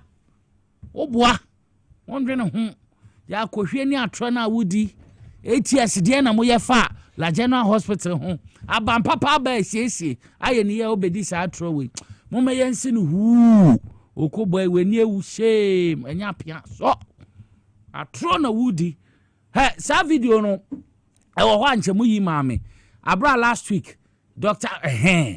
Enti wa wo hwe television no wo be hu la General Hospital last week minister ko ho mama ye wi ayentie minister no kasa enye adwuma no mugu so ye no wo ye Ghana ni na wo hwe TV a enye adwuma no mugu so ye no la MP la dade kotopon MP no gina chire workers omo ho na gina ho no enti DSM biom na mo be kasa ye enye ho adwuma contractor ni ho ye man iska workers ni ho mama ye nkonkotie owura covenant akando health minister papa na no di se mama ye ntie mra enye workers na ye adwuma no.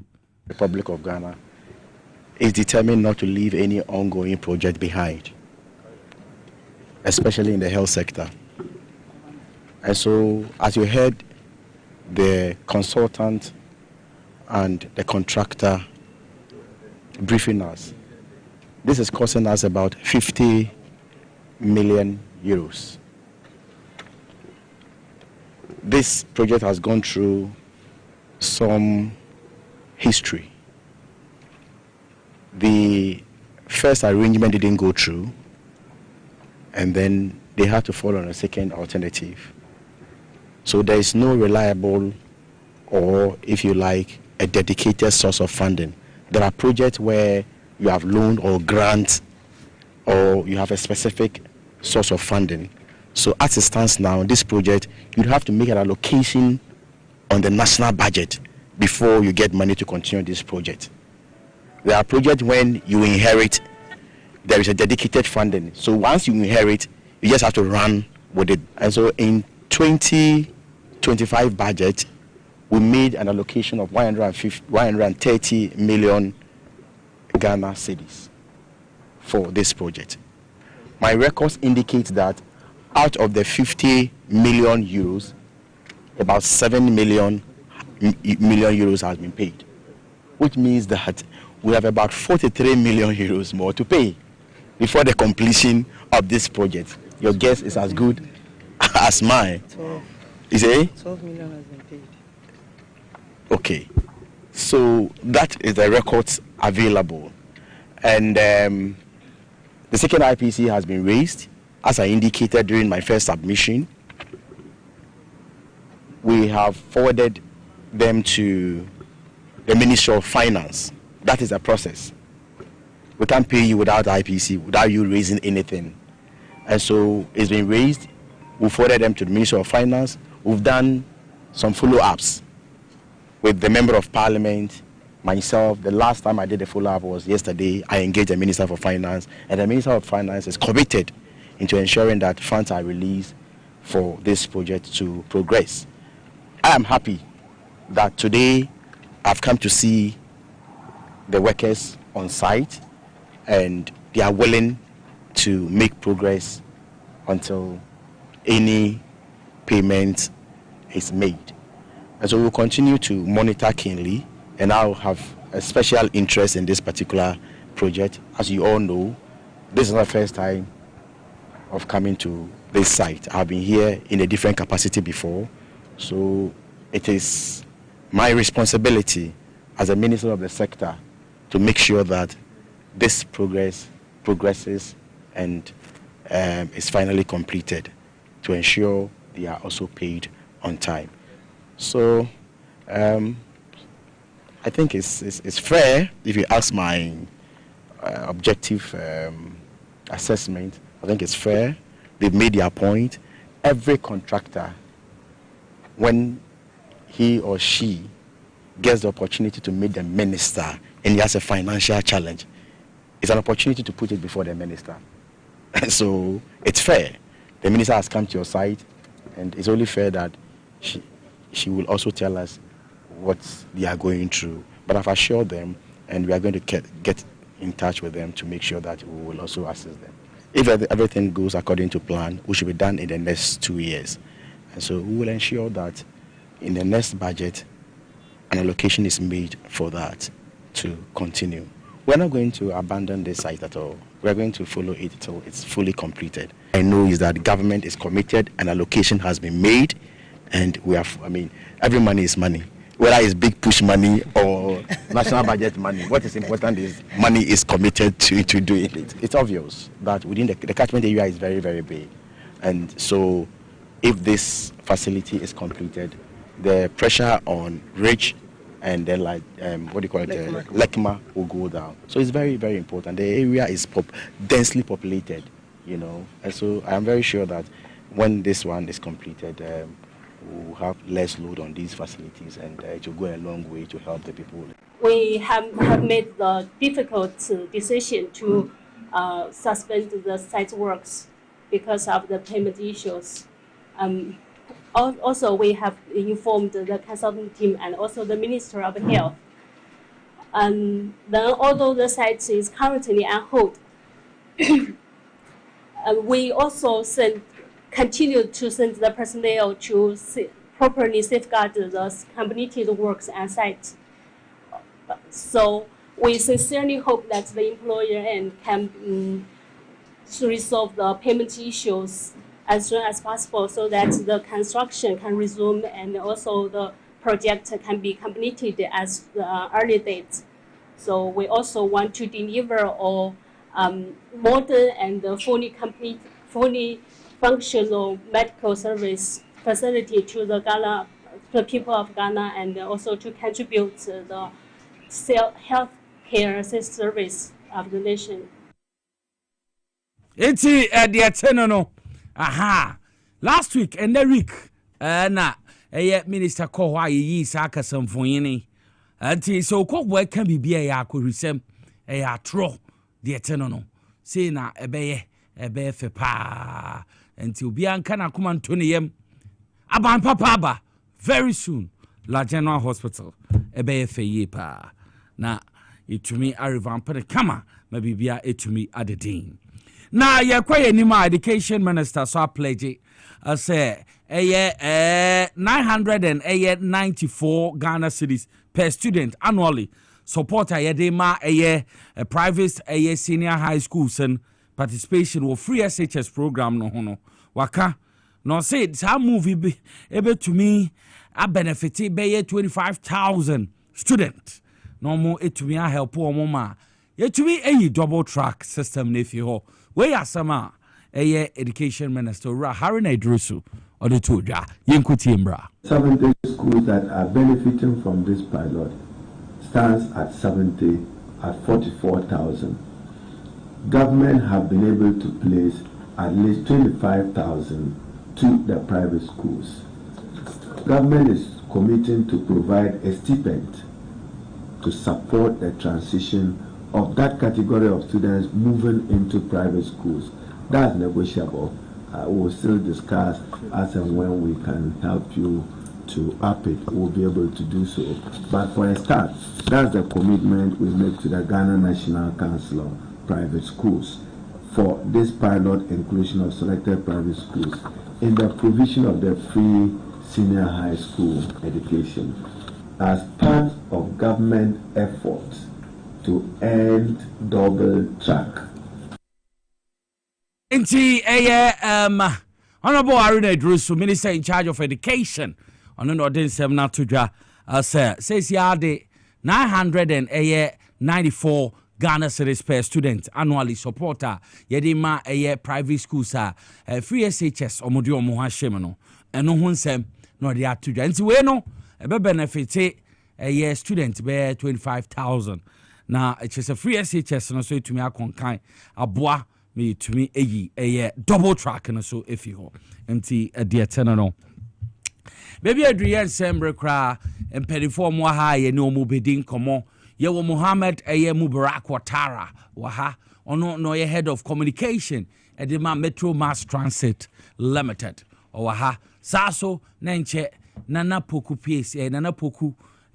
So baba cancer na poku kusi anana na kusi poku ono so baba cancer dodo na friend Listowell or baba abe cancer ono executive director at the Magag and see painful way na me no mo bedi enkomo wɔ ɛyɛ TVXYZ so ɛne Power 97.9 FM nti mamenkɔ chairman hɔ chairman ɔsan yɛ chairman de ma ɛyɛ NDC Amayeko wɔ Esikuma Odobin Brakwa ɛyɛ constituency wɔ Central Region.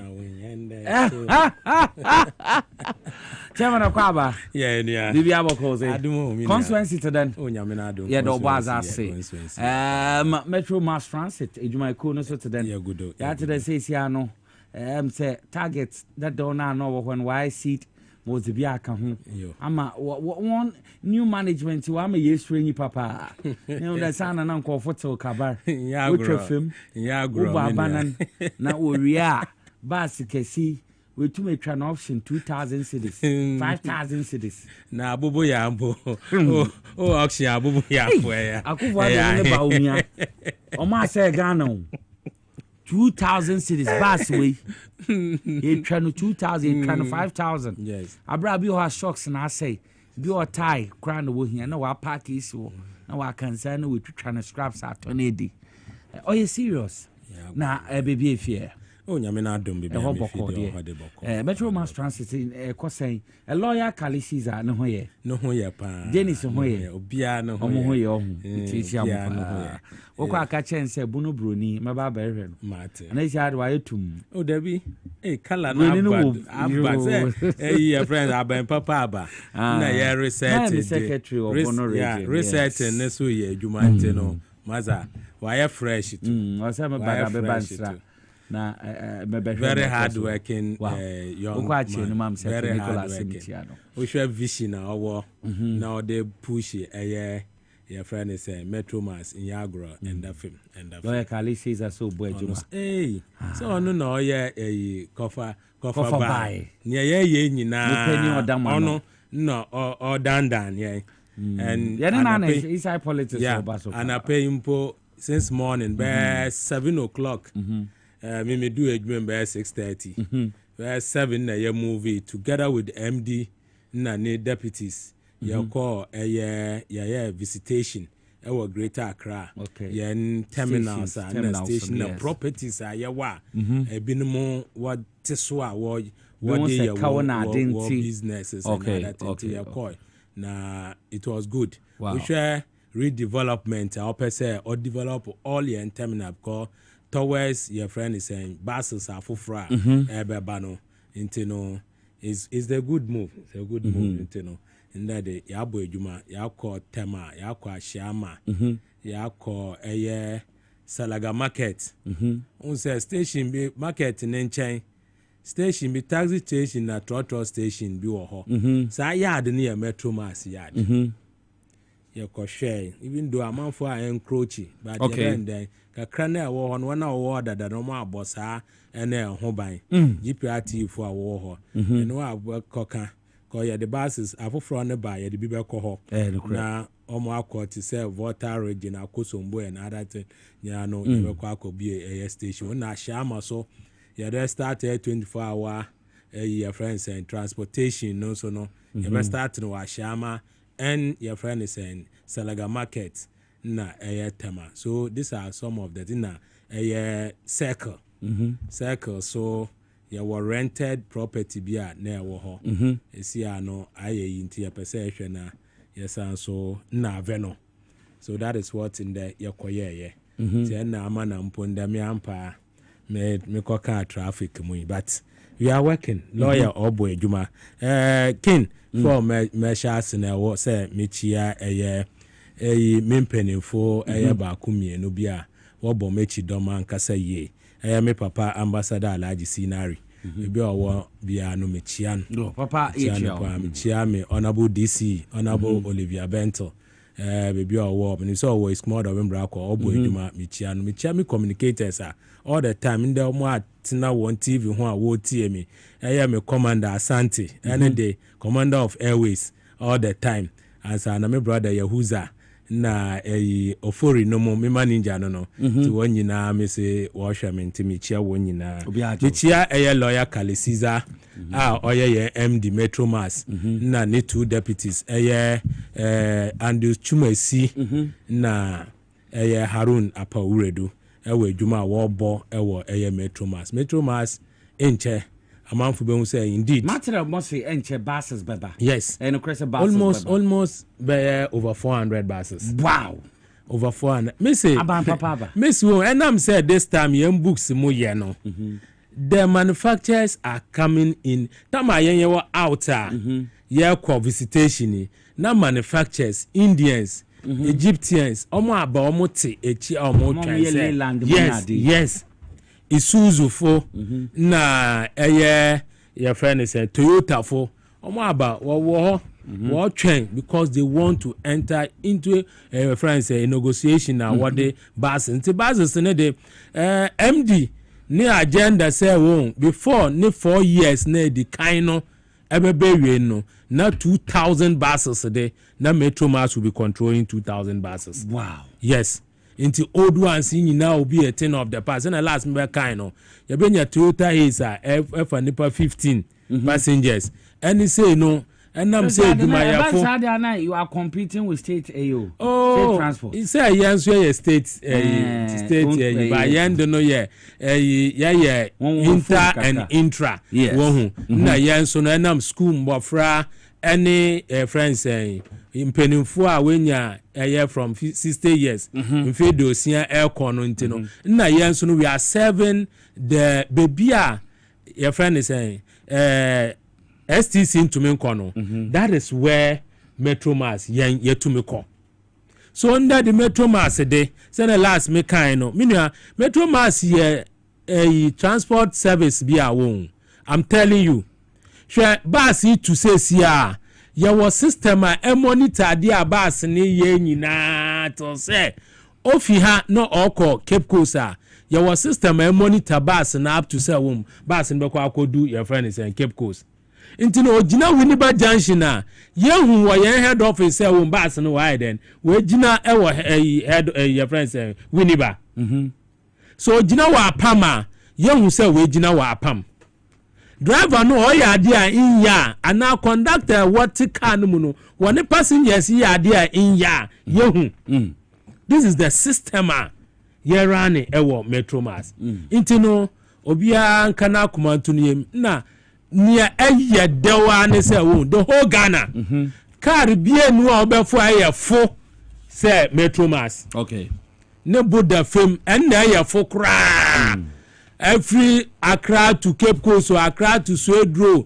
Accra to Tamale Accra to Kumasi yen car no bo na aye fo okay intina e say ye the new buses ye the new cars ye say ye the begum ye the your friend is EV buses electric vehicles EB say begum da ye ka kire your friend is MD na ne 2 deputies wo si charging point ewo yen head office wo okay ending of this month I'll say contractor no oil then owie and this is what we are doing to extend say yes say be charge only yen buses even private for one so this na water electric vehicles no one year baby and charge one cars no obetumi aye then abe charge wo ho na ya juwen bibi enso ye dia create revenue ye benya ye revenue so be kosoro we are going to do so many things we are going to develop last time in Tamale terminal no we redevelop terminal to modern terminal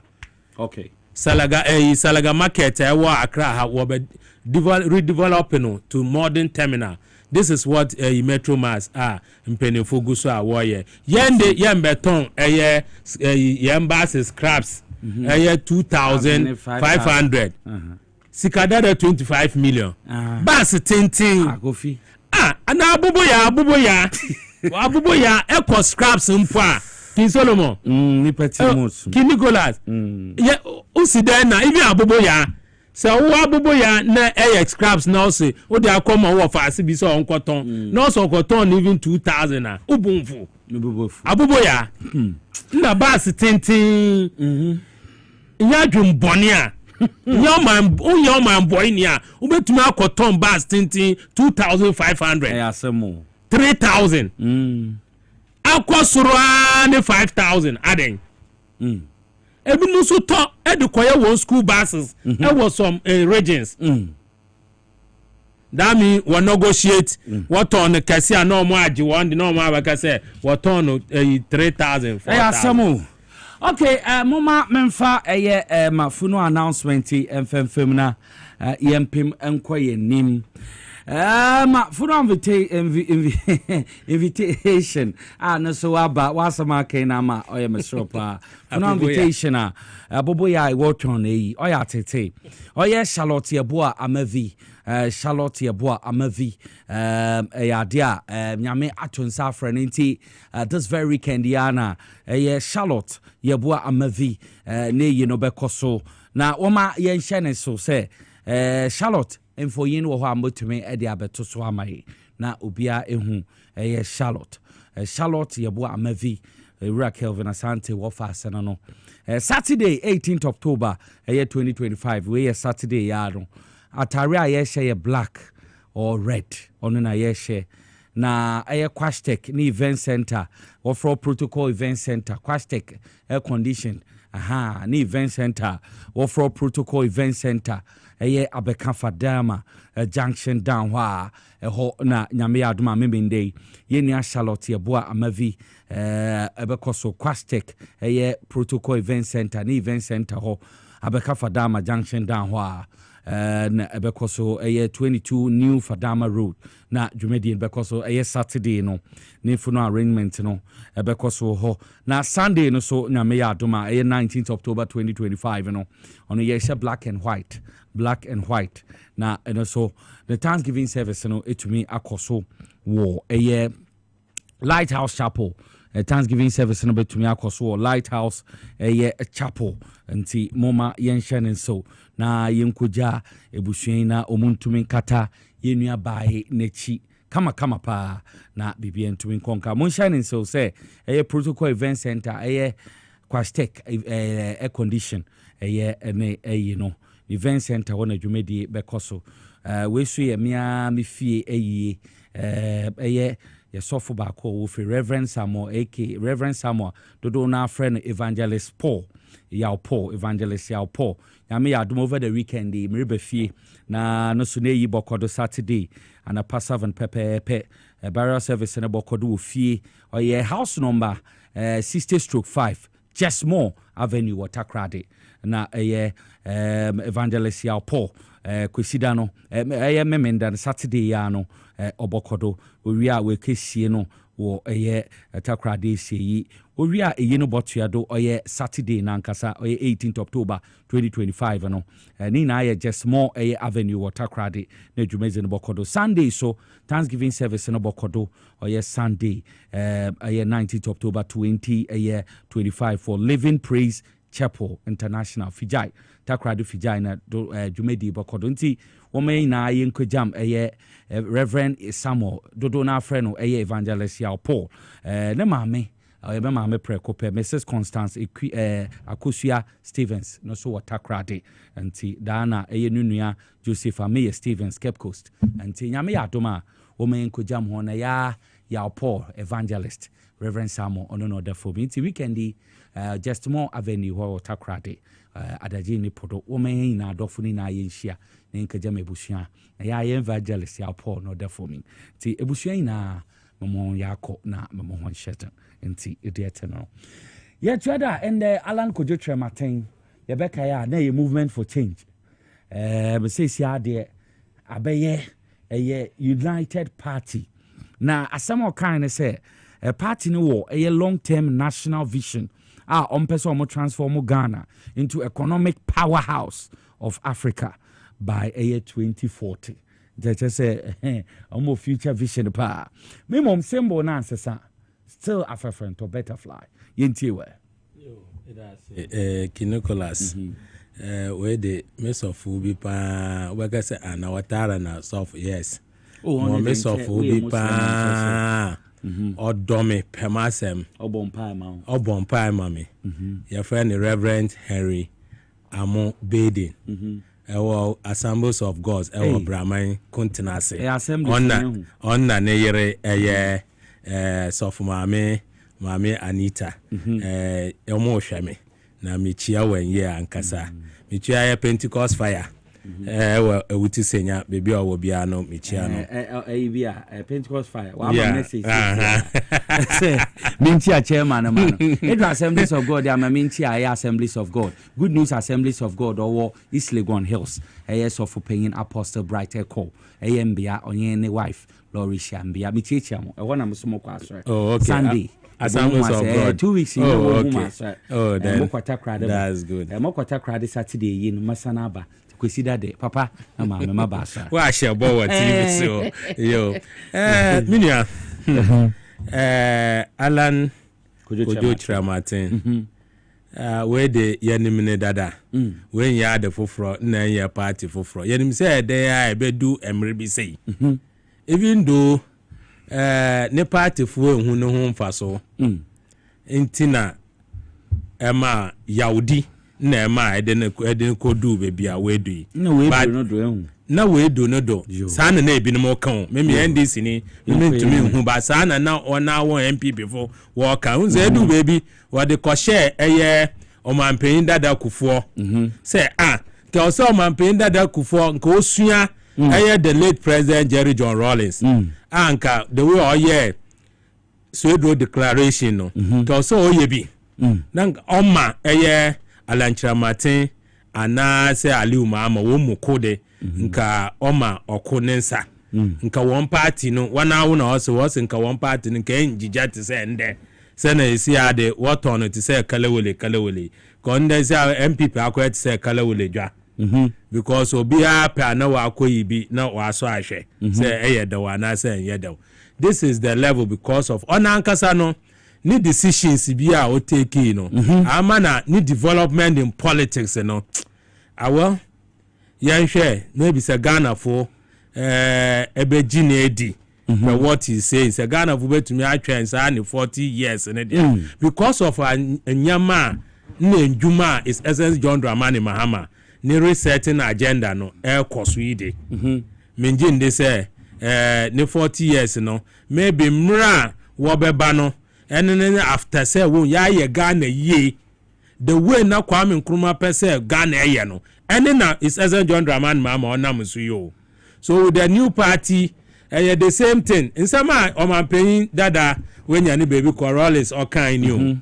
the same people but they keep on changing their name won say wa kwa kofa one na kanso anum won di ni biom as the United Party UP yeah by the UP thank you into tradition na into UP no MPP no when you na we kakra na penny uya when then won su na won ban ye funku na awowen into won ma awode no yako into there will not be any bia adefofro bia the papa bia or the ebeden Brian but in all sincerity no me will say omumum ne party for no are being a responsible opposition party adentina make us there's so many issues akukoso wo maimu movement for change under United Party UP wotumi ma solutions wotumi chira wadwen say ye ni say ya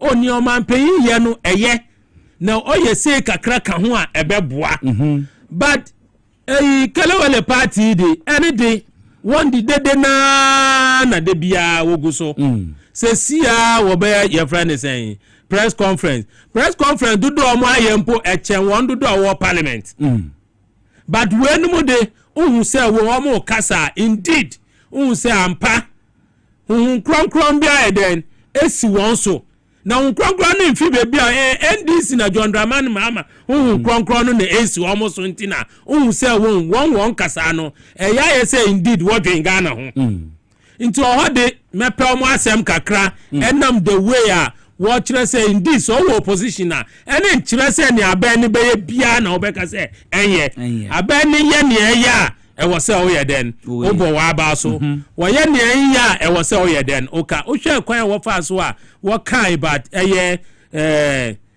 galamse hu asema na measures a won so adwen a won so wo kire say ye de kan ye koso hu dia ebeboa no ye ni bi na your friends party ekuri a me pese me bo won din bio won program isu yi ye ni na won wade ba ye bia na health minister ko a officer party no mo obi a wa health minister obi a wa NHIS CEO na mukobubu la polyclinic Infiahi ne take answer na what starting say wo ye bibi sankateshi lafo ansora ye demonstration na nka omo be award contract nka omo be start bibi inti sika na was na wo ho award be si from scratch till so mbe wie no sasika no what the share ba ye ba na sika bia nda ho ye ba ya na your friends construction na kodu baby edui omo fisu na indu sa so am wanwa say at least doctor mua also odwe amanfo wa apomuden na otunu be gina o kasa say I'm very shocked so on na brezo agenda 111 ni obeto ye no misani say emu ahi na otumi wie ye so you perform aba yamo akwaba one bra na one kire say indeed once wo pepper bi edema oman Ghana once one bra mbe kire adwia ebeboa Ghana mo mbeye te say ebinu party na wo mu dada na wo film no mo mbeye sa na mbeye sa de a anhwa Ghana fo ombema na one party no mpo a sink down to say na party bibe ba ya yehu so mbenya 2% onya 1.5 edu echi bi no na omo akọ back to 0.1% no yem penisa one bra no one be share yem politics no mokina one bra no be make sure say wo boa na ye pia Ghana kabima minkebi no ye de akọ ye friend say nkan one bra na yehu say wo ne wo ka no ye Ghana ho adwe na wo wontrim ba nye say wo bebo oman no to say bi no bebo oman ATS ekoyi no mo yesa but oba na wo be responsible me did say Ghana for me one day maybe after be 24 years maybe Ghana for be dwen say and dey yemfa ma omumom na omumom ponye dey once one be try once 1 lakh ewo friends abenja no so but I know say I mean Alan Chamati is a fine gentleman owo ne nkofo a we very good o hwe bo abi asamoa nde ya asama waka us indeed it's St. John Dramani Mama okotena afie no we sua a lot ama na need decision o taking nyinaye decision na won edana kwem correct boabi asamoa no you know director of communication dem UP United Party the same thing na owura your friend is saying aigbeni ni yere to nyum ya Hopsina adoye obetina ha all the time uhwe ni aba ni ye no obu aba na aba so indeed this is the reason to Ghana for here there what to change aba no what the John Dramani Mama what the buy correct into uhwe Mr. Owusu a ono so wo ye one policy and then your friend is a director on also tina radio so all the time TV3 and other thing na utie ni oka say yes this is indeed a party a omo asua bibi afi baby awowo no we so ho no essay we so this is the time what say yes Solomon Owusu what say what ba e kan mu no say indeed your friend is also nyina abeboa na Ghana emfa ne tampan de emfra nti no omo abaye mo akwa abase omo abaye mo ho na setene ho yes yo nti meteno no UP atumi ababate symbol no de ansesa still na a butterfly na I can kasem ya kana fafranto yes how's the mo can say akure nyim edawo yo nti yenkwayenim na ye hwe fight against galamsey illegal mining or more yes has surface mining or more say yensu say quiet way forward nine most have almost so juma enemeka ho yendidi ho komo kakra ko sesia no say opposition ni bi mo sore o mun declare state of emergency but you declare state of emergency I can tell you say galamsey will never stop still people kokwa na assume akoye onyo ni na the solution of say fight illegal mining no mbo me feel so say you how you be trying among no more amaye nkwete boni woman no more di measures no so no you be you ombo me feel I think I don't know the way to go meaning was wondering until fight against galamsey Nicholas and quarry fight against galamsey metumi aka say aban we bae essence John Dramani Mahama na aban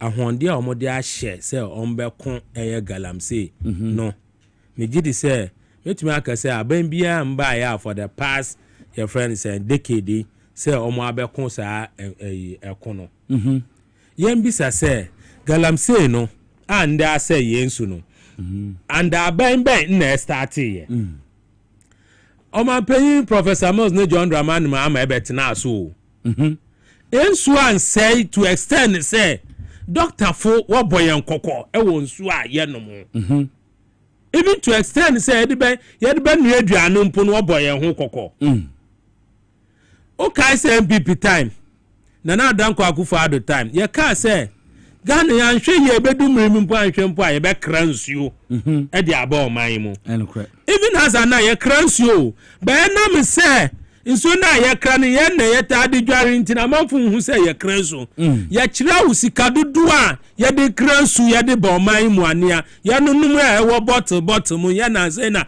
ex mirafo abe mana nyama aye easy fofofo de amayen ya nka amanone na ya kra yan insuo nyina ya ba bottle water na yanom ehimfu wa abresu na saasem no start say AC MPP ko wa abresu yes inne wona wa ban at that time mpo na binum was kicking against say won ya wo ye no enye wo be ka kire say won party here sika intina wo say wo ma na obia oye den obia oye bi to extend some man pay edin to me edin ma akonya say wo yanwura yen forest mu yan ko yan su hu na yan ko tu galamsey nya bibia o man pay Akufo-Addo na abreso na saade na esi ye sanete wo ga kire no wan ga kire say ne chairman na oye galamsey no o say your friend evidence bi enu ho na your friend say ade oye no legal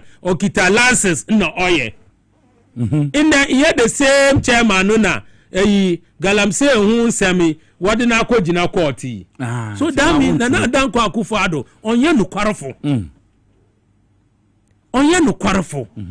no full 8 years ya otena abendwa iso yi when di no kwara nkyere Ghana fo because na sem bia obeka bia at the end ukohwem obo say da bi wada na asem no it says as John Dramani Mahama o se meko galamsey mema na yensu hu ayede eni ate yakote your friends blue water your friends guards wuksu awo bo wedwuma adano mon sister ko awo mon sister station ya titi ekogina one of the nsunu compared to tama MPP was na sesi a nsunu hu say wo nsunu eni start then airtel kunya kunsu de bia ho na mefa because me ba kra me fa your friends bodwa ase ma besi kasoa ansa na ma bedu akra because oho kwan na enam ano afi na work constructing ti Winneba road in the past by 8 months ofa wa nsunu hu ana oye ma ahyew within 2 months near what to tools area one year sunum was stop here what they new call baby if you chinebo if you chebi outside there no sunu befa konyaku because of galamsey ninti na say sunu but enam nia abeni shisha wa she na mosfo ne wo ye intino amana this time was a 50% in sunu the now is okay wo gusu awo then wo ye ne ombe ya sunu enibete to be honest otuo baby sa those areas no who say wo to galamsey ya wa obe who say u twem mpo Nicholas no who a obe say we ma ahyew you ask yourself maybe who area no want to be come me constituency small of mbrakwa yen to galamsey maybe minsu ye minyensu papa no say unua na ana umame ana wo fa on what other places now wo to galamsey wo no how do they survive where then no wenyensu papa no insati en ho enyepe obetumi akoto nsu ibi ex mineral water ebi anom obi so ntumi ya den ontumi because now one day do them internet President John Dramani Mahama enam say Ghana for eda na akoma ponso no pe say Ghana for wonya ahonden na wotumi wonya nkwatenten hu ni dwuma pa obeya ama Ghana ntino also obeko santokwa no e de ama Ghana for but when I walk say one declare state of Galamsey state of emergency bia no uzada no yiwe ano and it was perfect. I'm paying one call for what to know for. No correct. What national security? What on now? Why professionals? One name say I do way. I was saying no more way na yentu. Indi me I was say yes I don't know. You bet to me akon santo kwano. Na anu aye den abrase. Na sorry anka say won yentum yan stop it. And then I say e bin mo so the same man before about say yentum your friend say 3 months. How?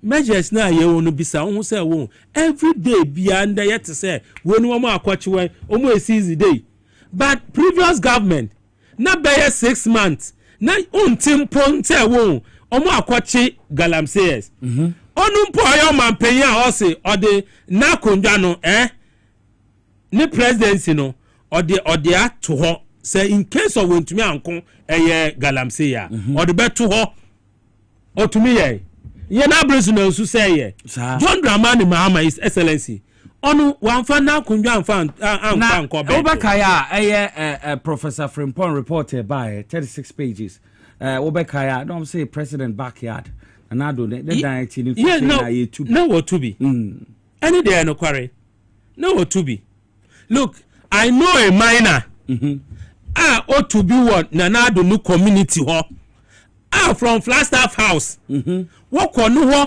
every week bia what $100,000 I'm telling you every week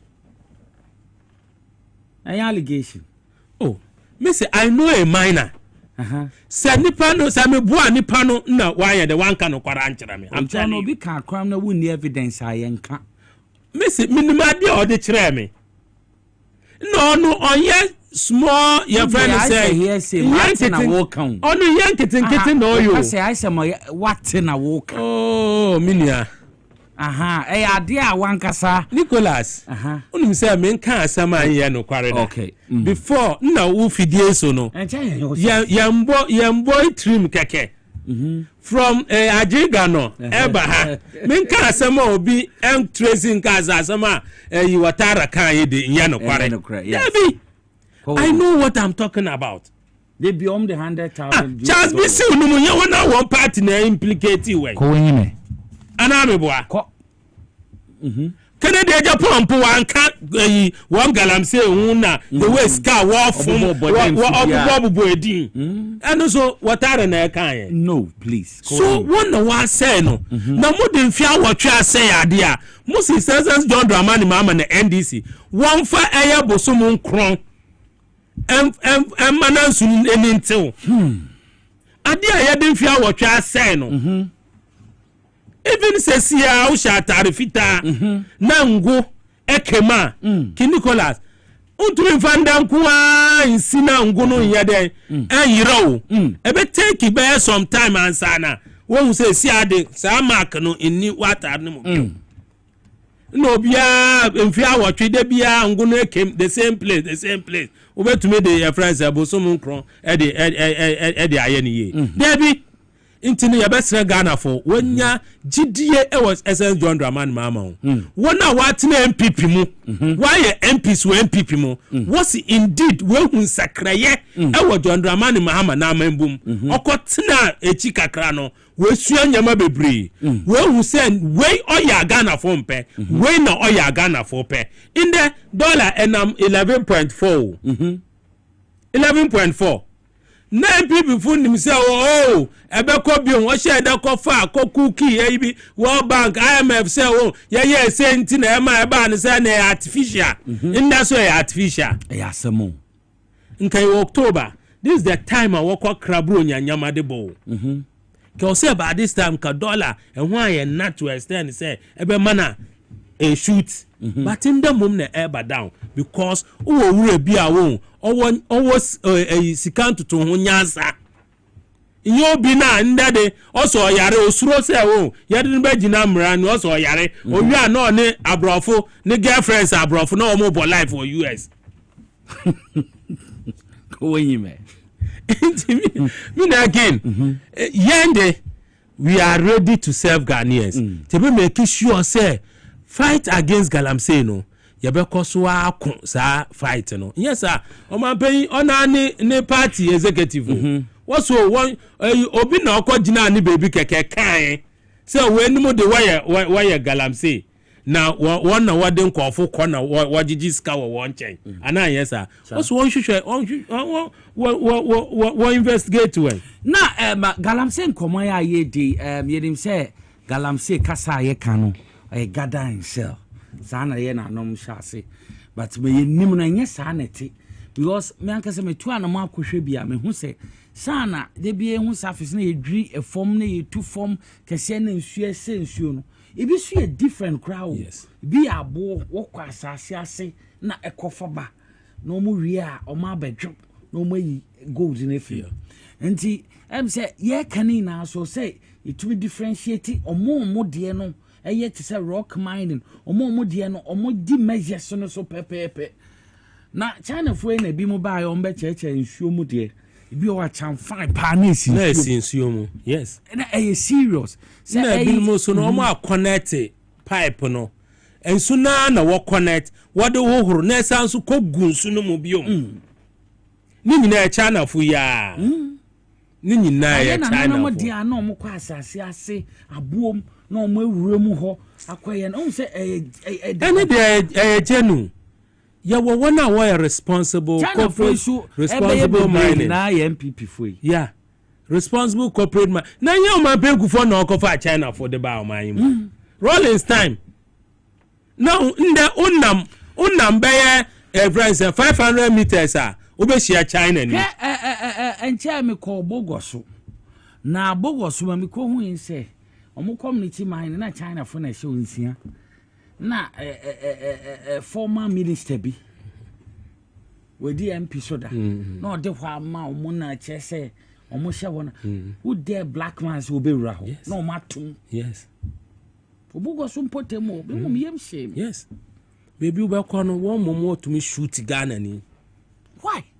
For the past 8 years. For the past 8 years, China for kunkum Ghana for. Tina ebi o tina yanti o. Yami say His Excellency John Dramani Mahama.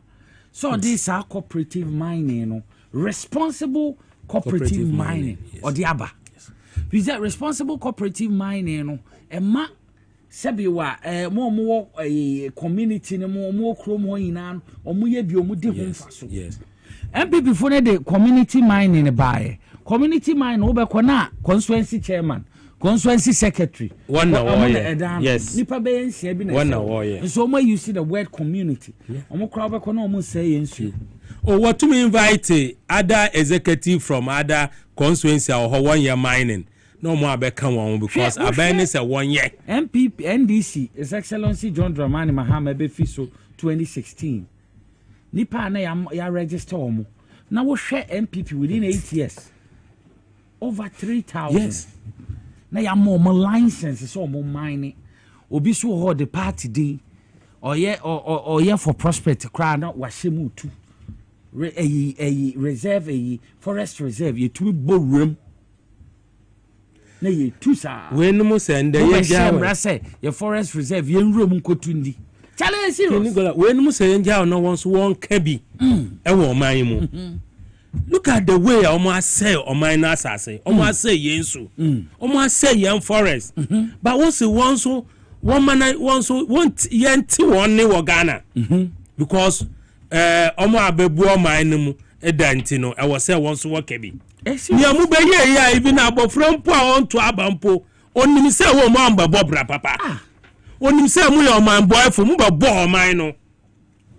My wife party for yentena ha na yenkasa ehu bia na yekeka mehuma ekoso aboso eye rock mine na nye yense nsuo eye abo na ompapai omkromu use dynamite omo arase ho na omo de hammer na ade abobo a na omo aba abedwo ansu sembie Debi one bench. Yeah, nananom time omudu ho. Na samta ukotakwa aboso mu ni bogoso mu na companies abrofo no be ye. No mo yi pit ne ba ko bo asekura bi ho. Dom de amom so. Musu mu na mundidi. Wo say asensu obi a wo ho. Ni wa bremo kwa we bi wo ho. Ni wa bremo. Chairman Sofo ma Chairman Sofo Osman Dauda medwuma mo bo ene Chairman Gudama. E say bibia fine. Wokɔhwɛ jata mu a chairman danlad mu ha wo mo supervise ma niema kwa kama pa ken ne dom wo bogo so edwuma mu ye ehu fan mekɔhwɛ a pinto wa wadamfo ebiniza abanyaga wo mo ye edwuma kama pa dwa na medwa no but wo mo bo edwuma kofi hu suo bia wo ho na we so Prisia Uni Valley edwuma wo ye medwa no da meka Prisia Uni Valley edwuma mo ye kama pa o mo bo edwuma let's do mo akwa aba Bibi aboko there. Where the yen sembre cry. I had this afternoon here. I'm saying there is a police mama we delay traffic conductor be at the runabout. Omuna ma we delay. Yenua Ura Kwakuben. Kwakuben say the department for no I'm saying MTTD for no be why they still need to go back to the blackboard to learn. When him say sometimes omo begina kwam kra omo na etubama go slow near mo ehia kra so omo begina ho. The Honorable Minister for Interior today has also suffered the same fate. Na opentema ko baby na the car lucky untimi nko. Why? I saw his police also down trying to help. Are you serious? The police see from Nana the traffic was flowing, so you could tell that they are on your capable hand. Yes. No. So it tells how I think rush hour at this time. Although crowds on your MTTD, maybe he is from that background. But we'll see from they were high, far. Within a short time now, traffic was flowing. So maybe it tells how President Rawlings. No police for need delay into no papa swift in the BBA. I'm saying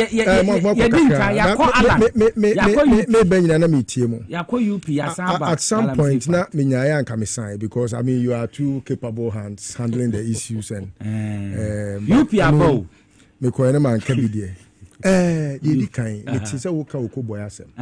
see, you don't waste your time and energy sometimes on things that are very frivolous and vexatious. Because this is the first press conference in the world that it makes sense. Not even a word made sense. Because from the get-go, no, now you have a minister for health. What did you do? If you were able to answer that question in your bedroom, I'm telling you. Because you see, some people look very gentle but very foolish in nature. Sometimes where Jimmy Mpona come on to my bunyanseni. So it's better say be bunyanseni wabra waka wanu atum. Than say be bie wanu na be kan kwasasem wabra wo minister no. You couldn't do it. Mukobu la ebu from because la na mukobu gu from no mu ne se mu di kwa kusi estate Kofi Asante na dia ni mu so mu be develop ho ehonum ni AU village nyina o mu kojeje ensase na nkrafo ni so mu mpene na ya fa ho de ayere no ko enim ana o mu de afa ho na ti yade aka wo mu a adwene yade ni dam mu na me so beto what ma say etino so wo ye minister for health. Now today we have had a very capable hand. Now that ministry for the last almost 2 decades, no, the minister why you do Sakando, including time and President Mahama, president. We saw ministers. Is there anyone who can compare the track record with Akandos? Is there anyone? Now I got to now when you should bring us I said Dambina Oba. Abejira him say yakote now we am pick up also emphasize be na ba also tells Makote civil society organization and all kind of civil society organization no say ya bejira bontin ya kasa sa keke etia ya dam ya de and I think say you should attend to a psychiatrist aban we nya aban odi enoma di agro over the last even few weeks so we share I account on itinerary you wait for him. I wonder how he is able to even put together family business, MP, and the ministry. I wonder. Who the itinerary? He is always on the run. Yes. And he has also a competent deputy in the person of Professor Dr. Medicine Grace Ayonsu. Correct. Dankwa. Mrs. Daniel, what watch him? Oh no, and sister. Obia mame. She's a mother for everyone is claiming ownership. Yes. I mean, who doesn't want to?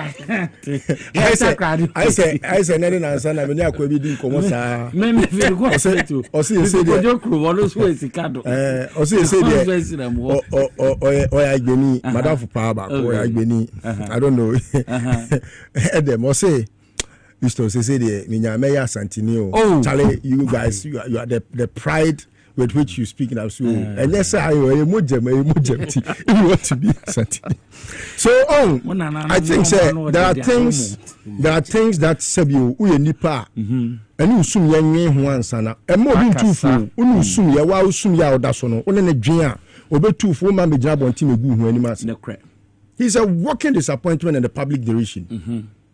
This is the first press conference in the world. It making sense.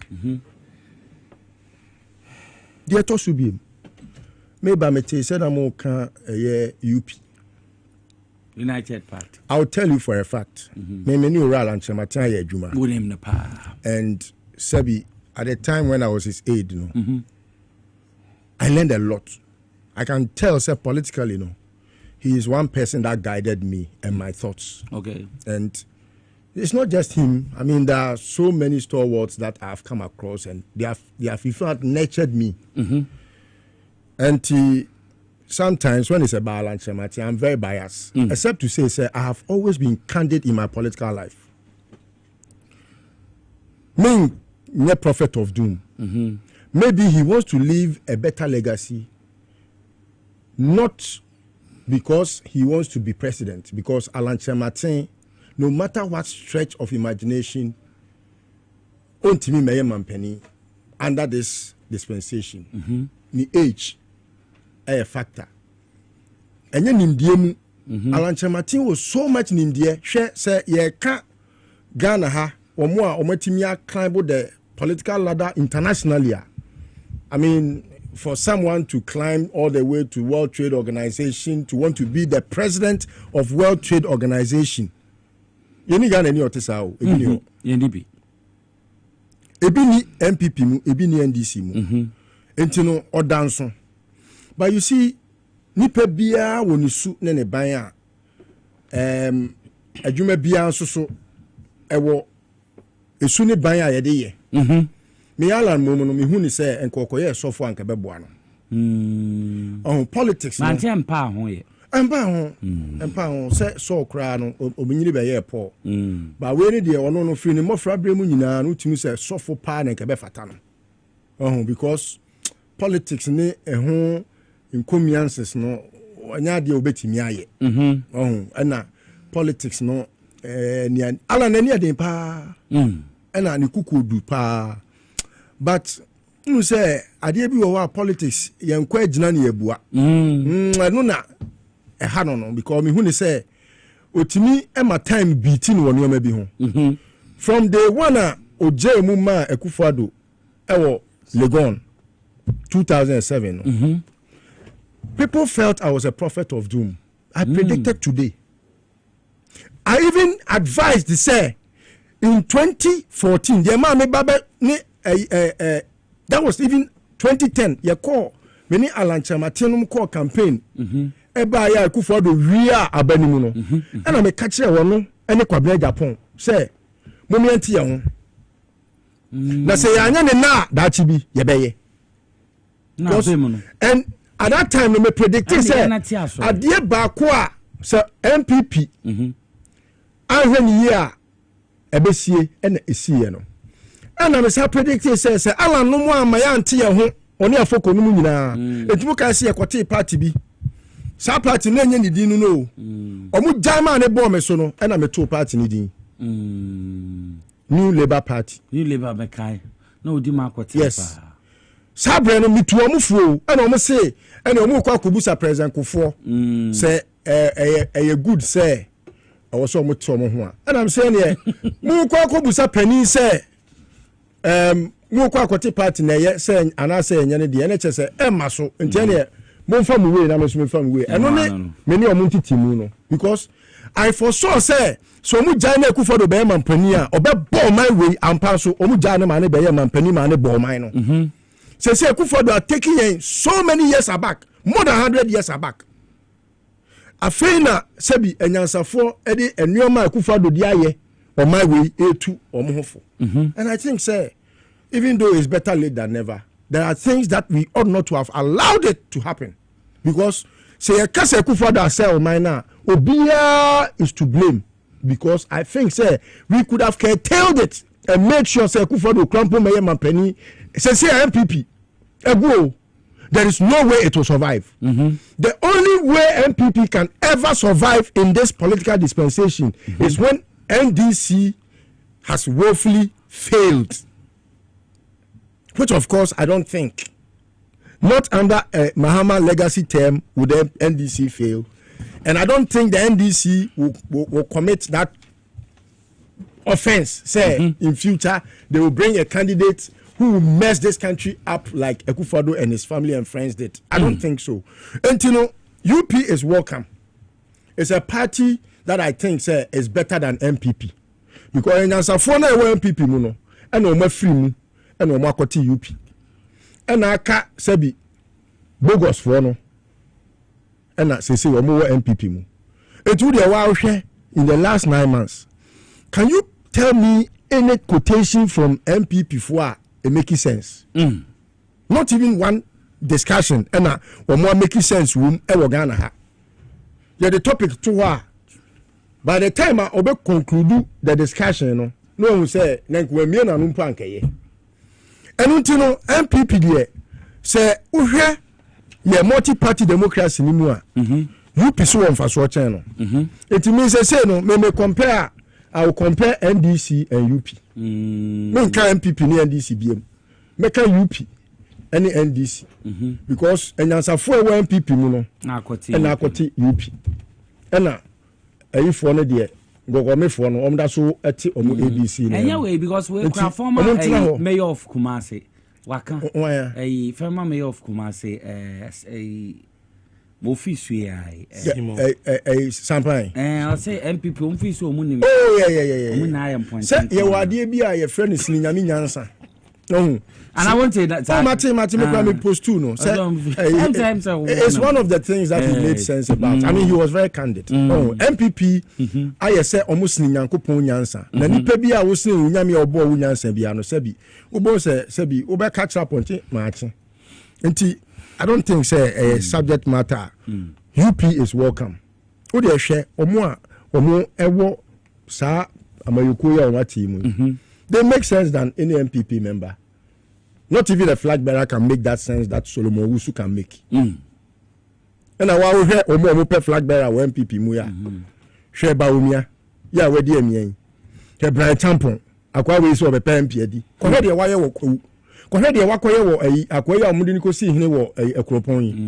Wo se na so mo ye press conference. So ahima na kasa. O se Brian Tampon no me be ye sa adwuma no. Na how can someone like that be a president in this country?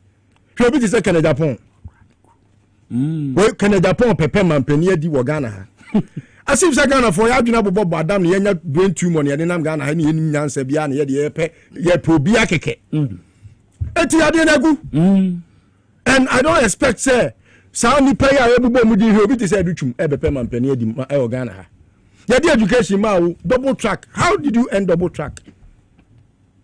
Oh, so it's like I say baby I drew no and kwanya dwo na anusini na omanya bi no omosa ne fro nipa nko betimi make sense kakra e Kwabena Japan.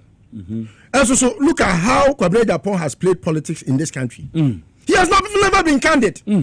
O ka say na de tie no adane na no wa na be ka che Ghana ha say obi a wontimi enye economy ontimi meye mampani ade etia no say because of kakra obedient no say raise the campaign to so say me koye campaign ama Baumia adaya Baumia can be a president of this country say some ba to tobi ama yawe tobi we obi a wa bon say from so empty the man a dollar at 4 pe ba bi dollar ko do here then you want this person to be a president in this country. So that double standard now muntimi nya forthright in kanu clench Ghana for and kanu clench wo mo ho no I don't think we go as he would have been a better person. But look at his candidness. It's questionable. He has no integrity. Very abysmal. Because of the obedience to Onkano. So there is nothing good in the MPP. But there is something good with the UP because at least they can checkmate the government. Because Oromo any Hopsiadoyanum, any Yabuabia Samuel Senior, Yabuabia Samuel ni Senior, Umina a Pepe College for very brilliant ones. Etino, I think, sir, you know, as one for such MPP a billion times. MPP, they are born in Dikra Ogana Hanma. It is said they are both from the same. It may be more, they say, we compare parties Ogana ha, UP and NDC. MPP they are both from the same. Will be able to do. But I'm going to win from now. Yantuan Commons. Where did him? Okay. Regional investment. Roadshow be a cost of vote and OT regions. And America say Ghana Investment Promotion Center in partnership with Ministry of Trade, Agribusiness and Industry, and SANA Ghana Export Promotion Authority. Ghana Free Zones. When you know say Ghana fund to more vote and OT region. Vote and OT region. Investment roadshow from 27th October to the 1st of October. And Jumedi team driving local investment, unlock regional potentials. We will connect local business with investors to fuel growth and prosperity. Injinaswa ejanso omudidi jume. Almost omufi 24-hour secretariat no economy no almost ebebebi. And Tuesday 28 October Ebekoswo University of Health and Allied Sciences in the ho na jumedi en Bekoso voter there no ho no mbe host no saso na oti region Thursday 30th October wo Basachu hotel wo oti region. Special guest Chief of Staff Honorable Julius Deborah and Minister for Trade, Agribusiness and Industry Honorable Elizabeth Ofosu Ajare alongside regional ministers, MPs, and traditional rulers. And to Jumedi Bekoso Kama wo oti ene voter regions. And to Muma Yen Shannon so. Yes, open once maybe sir, which me a Fresinabu was 0244 6703 01. Another 020 3801 na BBN to win Konkai. Ibium Bueman school at AS65, Bueman school at 65 for Bueman Jasakan Buem school to me a Buane producing the public Nankasa ho Omania 65 years of academic excellence Bueman high school and DNA Yamia Doma Omoye Grand Urban speech and prize giving day because so Saturday 18th October 2025 wo Bueman school campus for Jasakan Buem. Special guest here Honorable Kofi Idi Adams, Minister for Sports and Recreation, MP Sodema Buem, guest speaker Sasun Honorable Haruna Idrusu, Minister for Education, guest of honor Sasun Dr. Francis Jackie and also Obabase University of Cape Coast Chairman and Sana Honorable Park Davis Majidi MC Jasakai lawyer Randell Kojo Oben Sechi also a board chairman and we a celebration a tribute to 6 decades of nurturing great minds, shaping a future and building excellence. And Mama Yen Shannon so you call Bueman and BBN to me and Konkai. I'm say Hona Listo Mr. Listo Charles McCarthy, of course, your students, yes, into Odima Kotenepa. Now, me patch Forestry Commission at the public notice be at the Aba caution against acquisition and development of land within Sakumono Ramsar site wo nti almost say yen can show bibia say development and construction within Ramsar site was Sakumono no in season with immediate effect nti yen bon ho de room can show bia obi biara all year BB o develop dan bi within the core zone wo Ramsar site 150 meters from the banks of the stream river no ade a wo hu be fa ye wo dan bi so a ebebubo no Yes, land be a ne Sakumono. Ramsar site where available for private acquisition and development into Moma Yenshan. So land be a wo be also kita document and allocation be for a fan land be a was Akumono Ramsar site hono me patcha unlawful na nyadia abanjitum enti Moma Yenshan. So menti Moma yen can say wa winim say what dear yenton asase wo ho na say Greater Accra Regional Minister DNM me bububi ye ho se bi mo asase develop ti se open ho asem na me de me to nananom ho no mo daada na okota omun say wa wo jejereja nti e dia tene no am paying for embre no koyi papa list one man me pese me ti ade kitu abi say the fourth estate was started some conversation here about your friend is KGL and NLA. Now, me no, I like me in all my life as a journalist. I like to be fair. The fourth estate called me to want to interview me over this subject matter because I broke the news. Okay, I broke the news way back, even before President Mahama could swear in. At that time, now some staff of NLA, they had not had any appointee or coho, and omode a home crata sembe ebedami. The share crata anymore, not immorem. In fact, me a press conference, Emma made the crata ni bikoma ura ato forcing. Crata ni drew nim, need 24 hours. Ena oboetri, sure crata koma auditor general. Say on audited the account of NLA from a certain period to a certain period for them to know what the amounts are. Yebubo dino, omodia yewo NLA, any how contracts now must sign hono fair. And to see the fourth estate try to skew idea ya discuss already. To want to bring it in itemized form and even label accusing fingers and all that in respect of say abai we buy what it's an unfair, and I think they should apologize to the Minister for Finance. Okay. On say we are saying as a journalist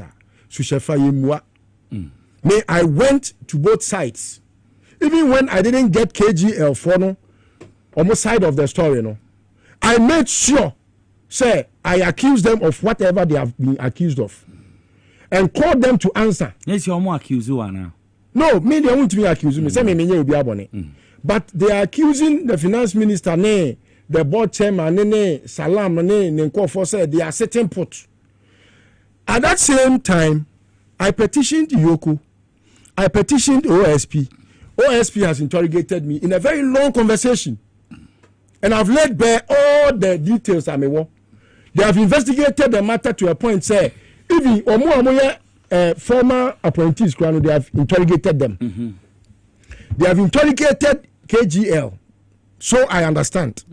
They have interrogated the LMCs, lotto marketing companies.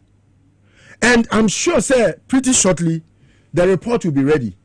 So I think, sir, the fourth estate is trying to just usurp powers that has already been executed. Another time. And until now, what me Sema ba me ma be kan ho sema twam dadaada OSP mo ye investigation Yoko for ye investigation afei no ma ba be gina onom na a finance minister say and a chairman of NLA say and a Salam say sin ayet 370 passes October 2024 and na was scrappy what scraps 300 Mamenda was saying 2000 Mamenda Mubarak